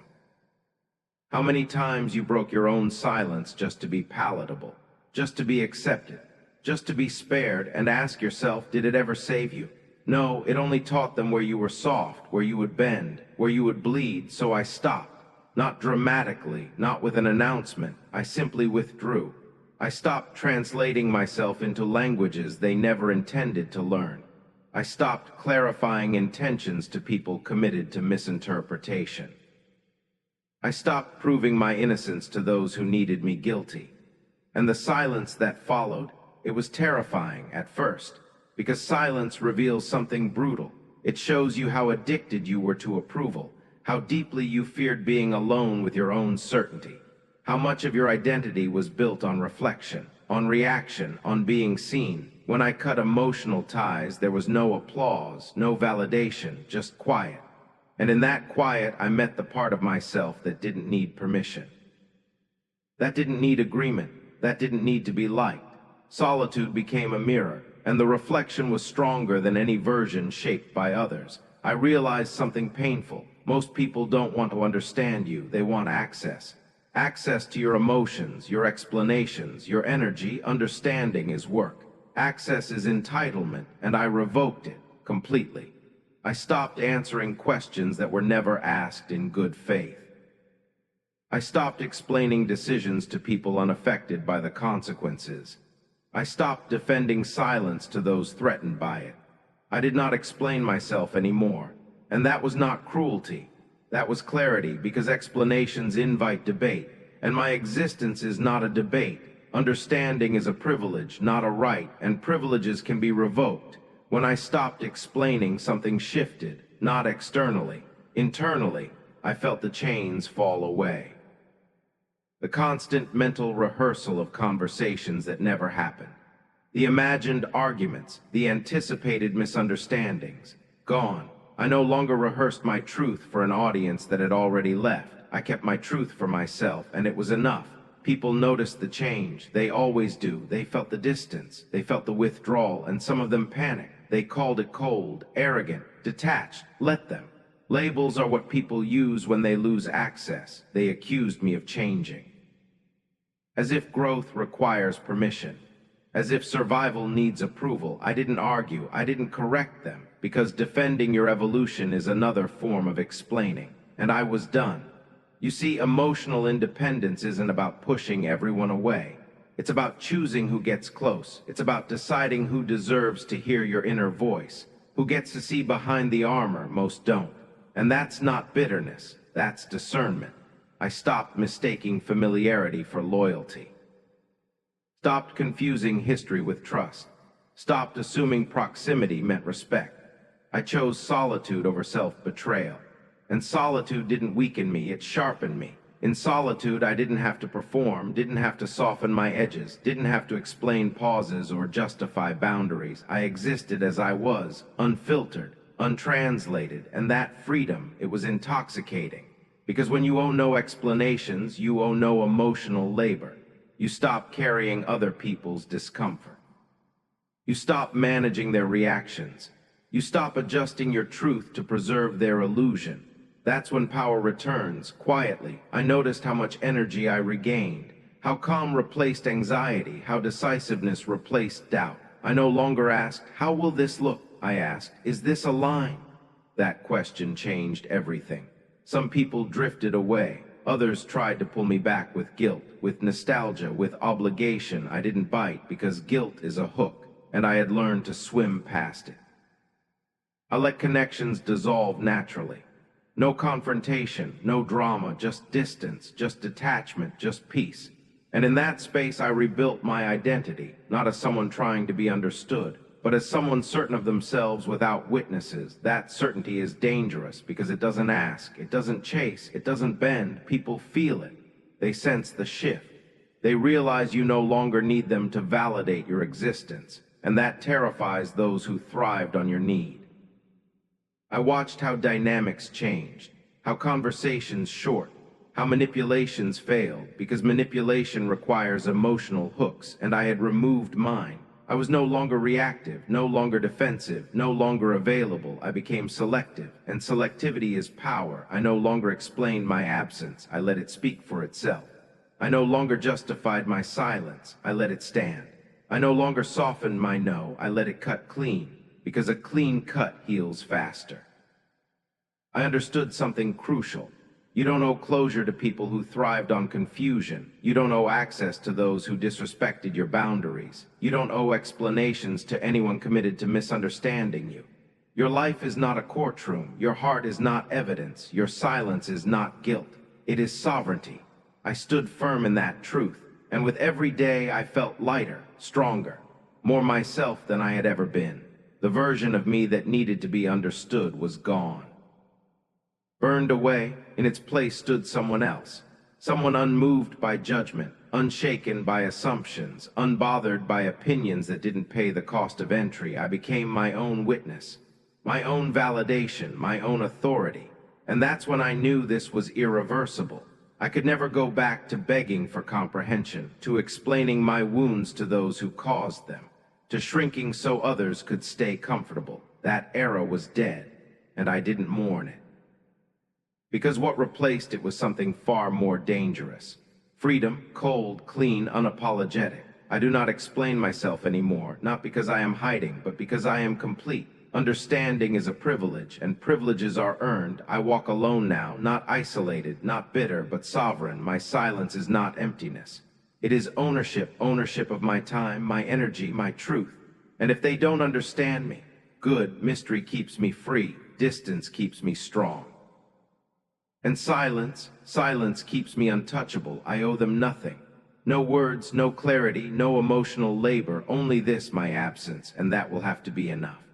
The calm that terrifies mastery over reaction. There was a time when they could pull me apart with a single word, a look, a pause, a provocation wrapped in a smile. They learned my triggers, they memorized my tells, they knew exactly where to press to make me react.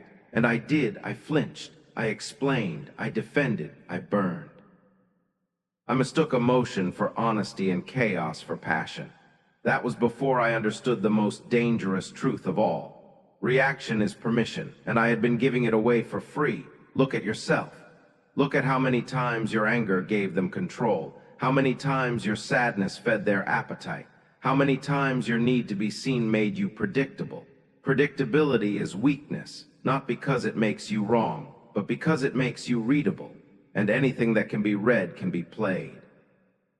So I learned to still myself, not to suppress, not to numb, but to master, because control over emotion is not the absence of feeling, it is the refusal to be ruled by it. I learned to let the fire burn without letting it spread. I learned to hold the blade without swinging it.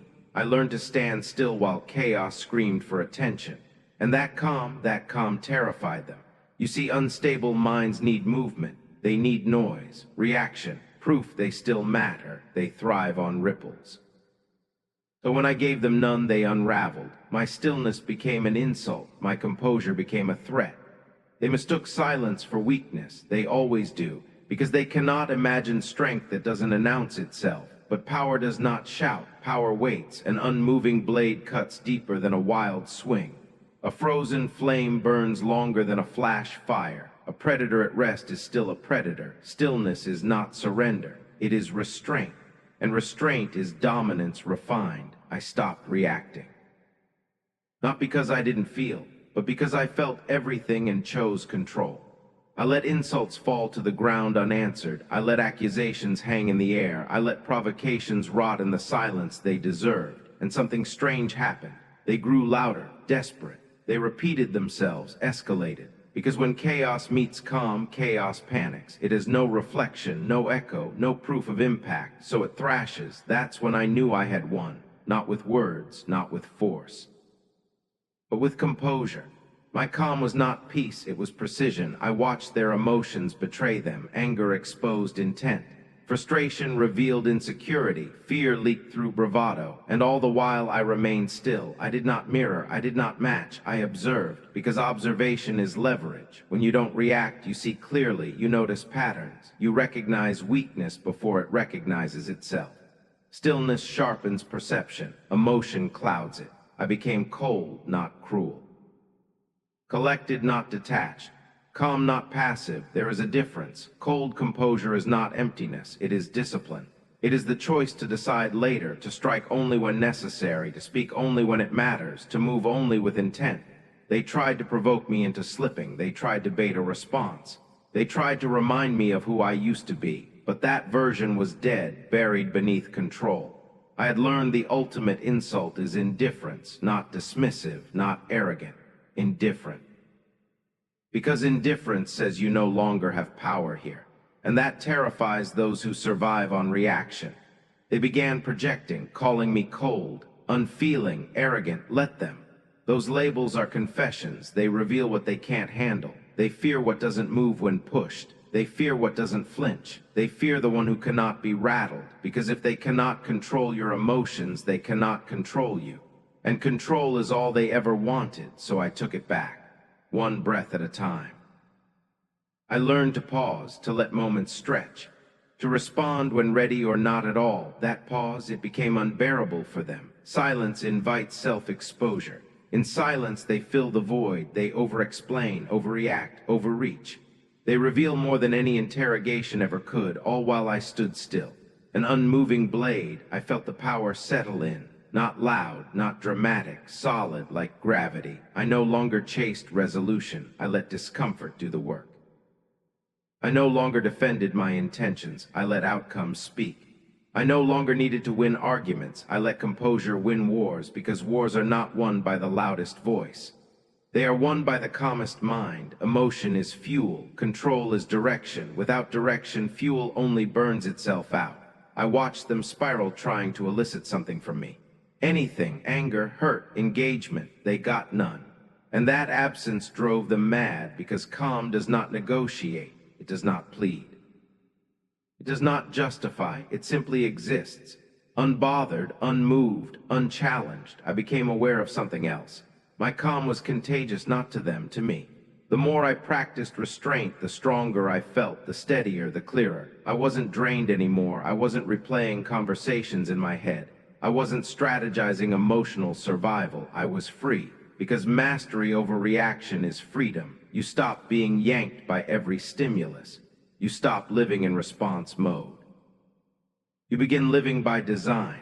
I chose when to engage, when to speak, when to walk away, and when I did speak, my words landed heavier because silence gave them weight.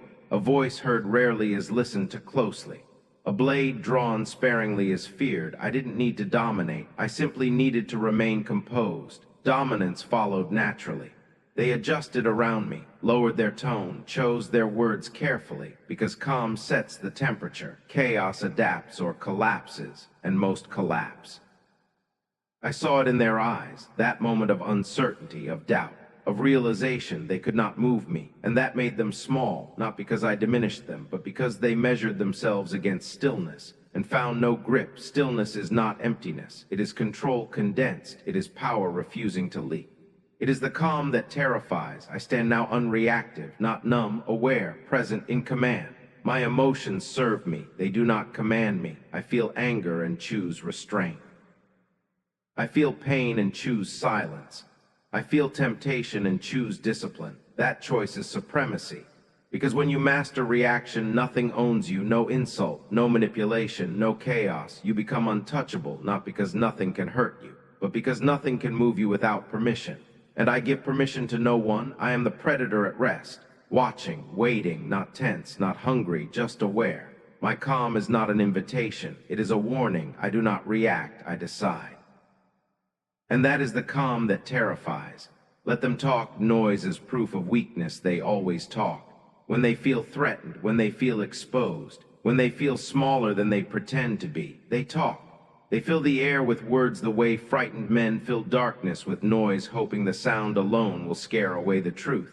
I used to answer them. I used to correct the lies, clarify the misunderstandings, defend the parts of me they twisted for comfort. I thought silence meant surrender. I was wrong. Silence is not absence. Silence is confidence refusing to explain itself. Let them talk. Listen closely, because noise is never random. It is compensation. People who are secure do not shout. They do not narrate their worth. They do not announce their power. They do not rush to be understood. They move, and the world adjusts. But those who doubt themselves, they perform. They speak louder, faster, longer. They repeat the same stories, hoping repetition will turn fiction into fact. It never does. Loudness is not strength. It is a signal flare of insecurity. Every unnecessary word is a confession. Every over-explanation is a crack. Every public declaration is a plea to be believed. Let them talk, because talking is how weakness hides in plain sight. Watch how they speak about you. Watch the urgency, the obsession, the need to frame the narrative before you even open your mouth. That urgency is fear. Fear that your silence is already louder than their voice. Fear that without your reaction, their performance collapses. So they keep talking. They speculate, accuse, assume. They guess your intentions, invent your motives, project their own darkness onto your stillness. And in doing so, they expose themselves. Let them guess. Guessing reveals imagination, and imagination reveals insecurity. The mind fills silence with whatever it fears most. If they fear betrayal, they will accuse you of plotting. If they fear irrelevance, they will accuse you of arrogance. If they fear their own weakness, they will call your calm cruelty. Listen, they're telling you exactly who they are. I learned to stop correcting them because truth does not need allies. It stands on its own. When you are silent, people argue with ghosts. They shadowbox, they spiral, they contradict themselves. One day you are dangerous, the next day irrelevant, one moment cold, the next obsessed. The story changes because it was never about you.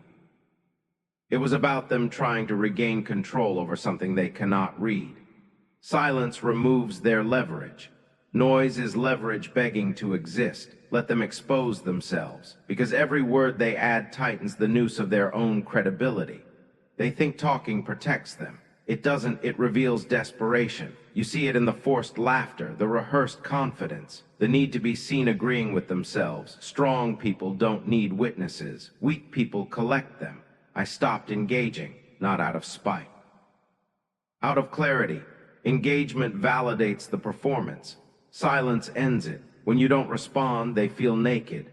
When you don't deny, they panic. When you don't explain, they escalate, because escalation is the last refuge of those losing control. They mistake quiet for ignorance. They mistake restraint for fear. They mistake patience for permission. Until it's too late, let them talk. Every sentence they speak drains their power and feeds yours. Because while they burn energy trying to manage perception, you conserve it. While they react, you calculate.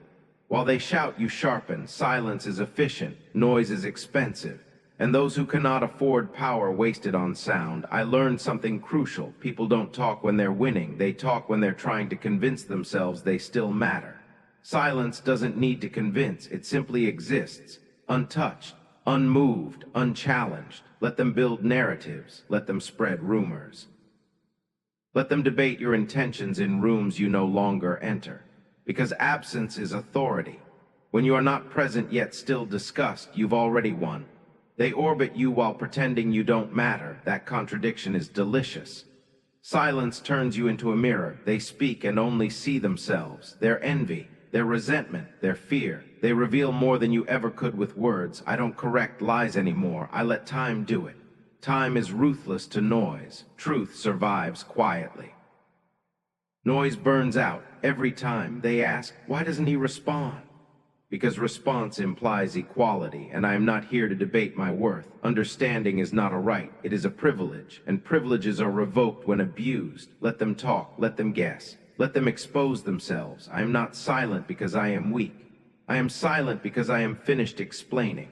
I am silent because my life speaks louder than their mouths ever could. I am silent because calm unnerves those who live in chaos. They want a reaction, any reaction, anger, defensiveness, engagement, because reaction gives them relevance. And I will not feed what seeks to consume me, so I starve it with silence. Watch how they twist that silence. They'll call it arrogance. Good, they'll call it fear. Better, they'll call it guilt. Perfect. Every label moves them further from truth and closer to self-destruction, because they are arguing with something that refuses to answer. And unanswered arguments rot. Noise decays, silence endures. I no longer chase clarity for people committed to misunderstanding me.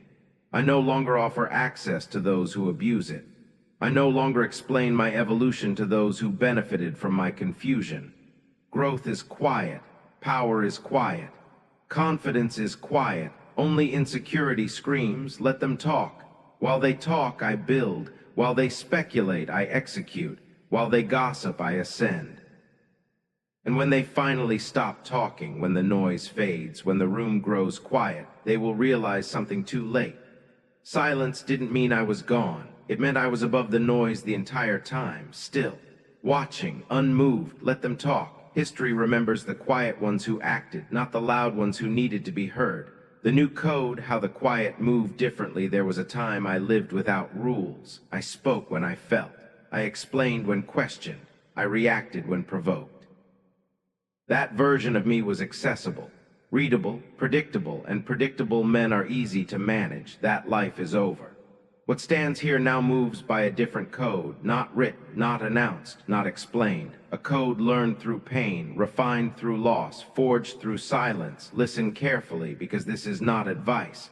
This is doctrine. The first rule is simple. Speak less than you know. Words are currency, and I no longer spend them to feel important. Every unnecessary sentence is a leak. Every casual confession is a weakness disguised as honesty.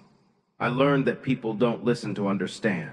They listen to collect ammunition, so I stopped giving them bullets. I let them underestimate me. I let them think I was quiet because I had nothing to say. That assumption became my advantage.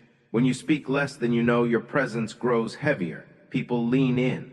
They project meaning. They search your pauses for intention. Silence makes them uncomfortable because it denies them control. A man who speaks too much hands away the map to his mind. A quiet man forces others to wander blind. I choose blindness. The second rule is colder. Reveal nothing emotional. Not anger, not joy, not fear, not attachment. Emotion is not weakness. Exposure is. The world does not deserve access to your inner climate. I learned this the hard way. Every time I showed care, someone tried to use it. Every time I showed pain, someone studied it. Every time I showed love, someone tested how much it could hurt me. So I closed the doors, not because I became empty, but because what's valuable is protected. I still feel deeply, I just don't broadcast it. My calm is not numbness, it is containment. Fire locked behind steel. They look at my face and see nothing. They assume indifference. They are wrong. They just no longer get a vote in what moves me. When you reveal nothing emotional, people lose their leverage. They can't provoke you. They can't guilt you. They can't manipulate what they cannot touch. And when they realize that, truly realize that, they grow cautious, uncertain, respectful, or afraid. All outcomes are acceptable. The third rule is absolute. Move without announcement. I do not declare my intentions. I do not preview my plans. I do not explain my direction to those who are not walking with me. Announcement invites interference. Explanation invites debate. Noise invites resistance, so I move quietly. I let results speak. I let absence confuse. I let outcomes arrive without warning. People who announce their moves seek validation. People who move in silence seek precision. I am done with applause. I want impact. There is a discipline to this life, a sharpness, a restraint that feels heavy at first. You will feel the urge to explain, to clarify, to defend. That urge is the old version of you begging for relevance. Ignore it. Discipline is choosing power over comfort. Resolve is choosing silence over ego. The new code demands patience. You will watch people misunderstand you and stay quiet. You will watch them misjudge you and let it happen. You will watch them celebrate too early and say nothing. Because the quiet don't rush.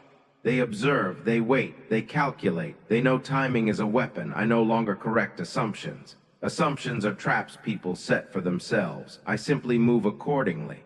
There is ruthlessness in this clarity, not cruelty, precision. I am not here to be liked. I am here to be effective. Soft men seek approval. Dangerous men seek control over themselves. This code is not loud. It does not posture. It does not threaten. It simply exists. Unbothered, unmoved, I wake up knowing I owe no one access. I owe no one explanations. I owe no one emotional transparency. My life is not a public forum. My silence is not an invitation. This code has consequences. You will lose people. Good. Those who only valued what they could extract will leave when access is denied. Let them. What remains will be cleaner, sharper, aligned. I do not chase connection. I allow alignment. Those who move with discipline recognize discipline. Those who live in chaos feel threatened by it. That is not my problem. I am not here to calm storms. I am here to stand unmoved within them. The quiet move differently. They don't rush into rooms. They let rooms adjust to them. They don't dominate conversations. They dominate outcomes. They don't seek attention. Attention seeks them. They are not reactive. They are inevitable. This code is not for everyone. Most people are addicted to being seen, addicted to being heard, addicted to being validated. Silence feels like death to them. To me, silence is sovereignty. I am no longer available for unnecessary dialogue. I am no longer accessible to emotional chaos. I am no longer predictable to those watching for patterns. This is the new code. Speak less than you know, reveal nothing emotional, move without announcement. Cold wisdom, ruthless clarity, unshakable resolve. I didn't become quiet to disappear. I became quiet to become untouchable. And once you live by this code, there is no going back, because noise feels childish. And silence finally feels like power. Walking forward while chaos follows, there was a time I would turn around every time something burned behind me. Every scream pulled my attention. Every accusation demanded a response. Every collapse felt like my responsibility. Not anymore. Now I walk forward while chaos follows, and I do not look back. Understand this. The moment you stop reacting, destruction becomes background noise, not because it stops, but because it no longer controls you. I learned this slowly, painfully. At first, the sound of things breaking behind me felt unbearable. Friendships collapsing, reputations cracking, stories being rewritten without my permission. I felt the urge to explain, to fix, to defend. But then something shifted. I realized something brutal. Most chaos is not caused by action, it is caused by absence. The absence of access, the absence of reaction, the absence of reassurance. People don't panic when you attack them. They panic when you don't respond, because silence leaves them alone with their own thoughts, and their thoughts are not kind to them. So I kept walking. Every step forward felt like betrayal to my old self. The version of me that believed responsibility meant sacrifice. The version of me that thought strength meant absorbing damage. That version is gone. Now I understand. I am not responsible for the storms behind me. I am responsible for the direction of my steps. Let them collapse, let them scramble, let them scream into the void I no longer answer. Chaos thrives on attention. Deprive it and it eats itself alive. I've watched it happen. People unravel when they can't read your face. They invent meaning when you offer none. They create enemies when you refuse to be one. I have seen confident voices crack just because I stayed calm. I have seen leaders lose control because I refused to engage. They wanted reaction. They got distance. And distance is terrifying to those who depend on proximity for power. As I walk forward, bridges collapse behind me, not because I burned them, but because they were built on access I no longer give. Some of those bridges were never meant to last. They existed only as long as I kept explaining myself, as long as I kept shrinking to make others comfortable, as long as I kept answering questions that were never asked in good faith. So when I stopped, they fell. And I did not turn around. You have to understand this part. Walking forward while things collapse behind you feels cruel at first. You will question yourself. You will wonder if you became heartless. You didn't. You became focused. Heartless people destroy and celebrate. Focused people move on without applause. I do not smile at the ruins. I simply don't live in them. There is a difference. Chaos wants witnesses. It wants validation. It wants someone to say, "Look what you've done." But when there are no witnesses, fire burns itself out. So I keep my back turned. Every step I take increases the pressure behind me, because silence compounds, confusion multiplies, uncertainty spreads like poison among those who relied on my predictability. They don't know what I think, they don't know what I plan, they don't know if I care. And not knowing is what breaks them. I walk calmly, measured, unhurried, because urgency belongs to the weak. I am not running away. I am advancing. The difference matters. Running is fueled by fear. Advancing is fueled by certainty. I know exactly who I am now. I am the one who doesn't flinch when rooms grow loud. I am the one who keeps moving when names are dragged through dirt. I am the one who lets lies echo until they collapse under their own weight. Because lies need reaction to survive. Truth does not. As I walk, the ground behind me fractures, not because I stomp, but because I no longer support it. That is power few understand. Power is not impact. Power is removal. Remove your attention and watch systems fail. Remove your emotion and watch manipulators starve. Remove your explanations and watch narratives cannibalize themselves. This is the peak of silence. Not quietness, pressure, like tectonic plates grinding unseen. Like tension before an earthquake, nothing loud, nothing dramatic, just inevitability. People sense it. They feel it in the way I no longer rush, in the way I no longer justify, in the way I no longer care who agrees. They ask questions, I don't answer. They provoke, I keep walking. They escalate, I remain calm. And slowly, very slowly, panic sets in. Because chaos cannot follow forever without fuel. And I am no longer feeding it. There are fires behind me now with no witnesses. Burning stories, burning egos, burning assumptions. No one is watching, no one is validating, no one is responding. And that silence is unbearable to those who need noise to exist. I am already somewhere else. Focused, unbothered, building something they will only notice when it's too late. This is how dominance looks, not confrontation. Continuation. I didn't win by destroying them. I won by outgrowing the battlefield. I walked forward while chaos followed until it couldn't keep up. And when I finally stop walking, there will be nothing behind me worth turning around for. Final monologue, be quiet and let them wonder what you know. There was a time when I believed power lived in explanation. When I thought clarity would save me. When I assumed if I spoke carefully enough, slowly enough, honestly enough, the world would understand, I was wrong. The world does not reward understanding. It rewards certainty, and certainty does not speak loudly, it stands still. So listen to me now, not because I am raising my voice, but because I am no longer wasting it. Silence is not the absence of strength. Silence is strength compressed. It is power with nowhere to leak. I learned this the hard way. Every word I gave away became a tool in someone else's hands. Every explanation turned into a map.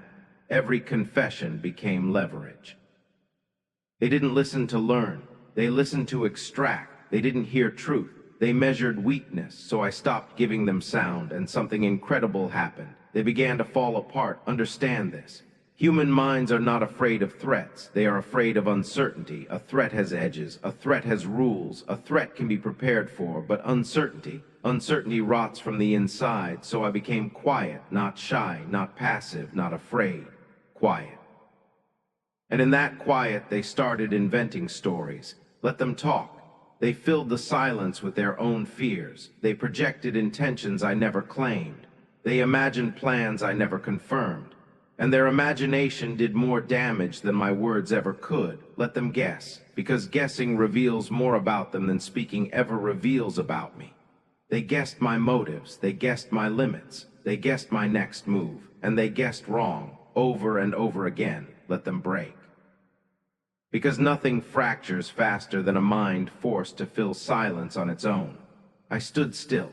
They spiraled. I remained calm. They grew loud. I said nothing. They confessed everything. That is the difference between control and noise. Loud people need witnesses. Quiet people become unavoidable. Look at yourself. Look at how much energy you once wasted trying to be understood. Look at how much strength leaked out of you through unnecessary words. Every time you explained, you shrank. Every time you reacted, you gave away position. And every time you stayed silent, even when it burned, you grew heavier, more grounded, more dangerous. Silence changes posture. It straightens the spine. It slows the breath. It teaches you something brutal and beautiful. You do not need permission to be powerful. I watch them now. They watch me. And the difference is clear. They look for signs. I give none. They wait for reactions. I offer stillness. They raise their voices. I lower mine until it disappears. And that disappearance is what terrifies them. Because silence does not argue, it observes. Silence does not defend, it remembers. Silence does not chase, it waits.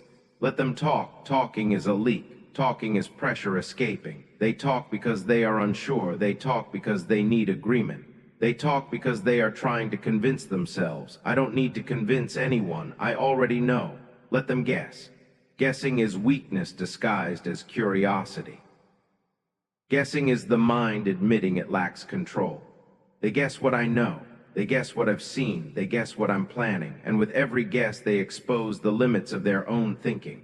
They cannot imagine beyond themselves, so their fears are small, predictable. Let them break, because breaking does not always look like collapse. Sometimes it looks like overconfidence. Sometimes it looks like arrogance. Sometimes it looks like laughter that lasts too long. I have seen it.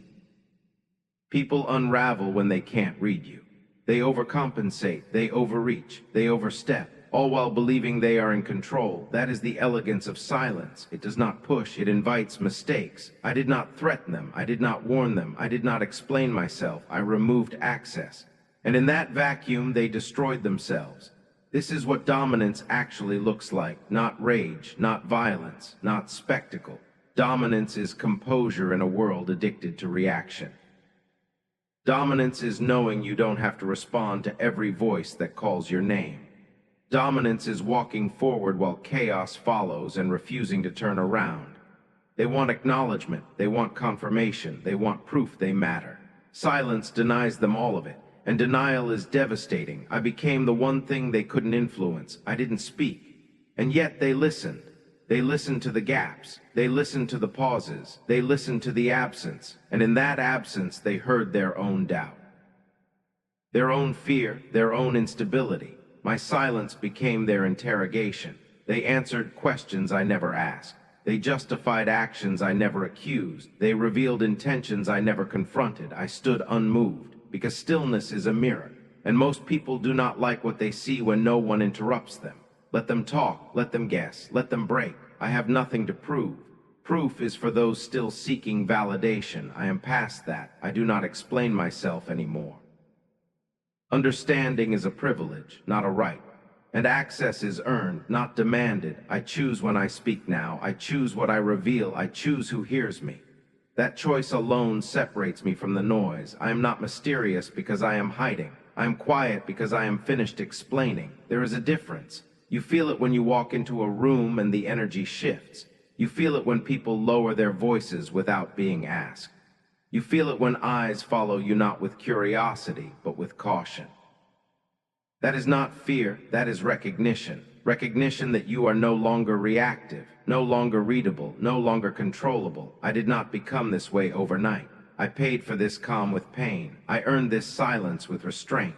I forged this stillness in moments where screaming would have been easier.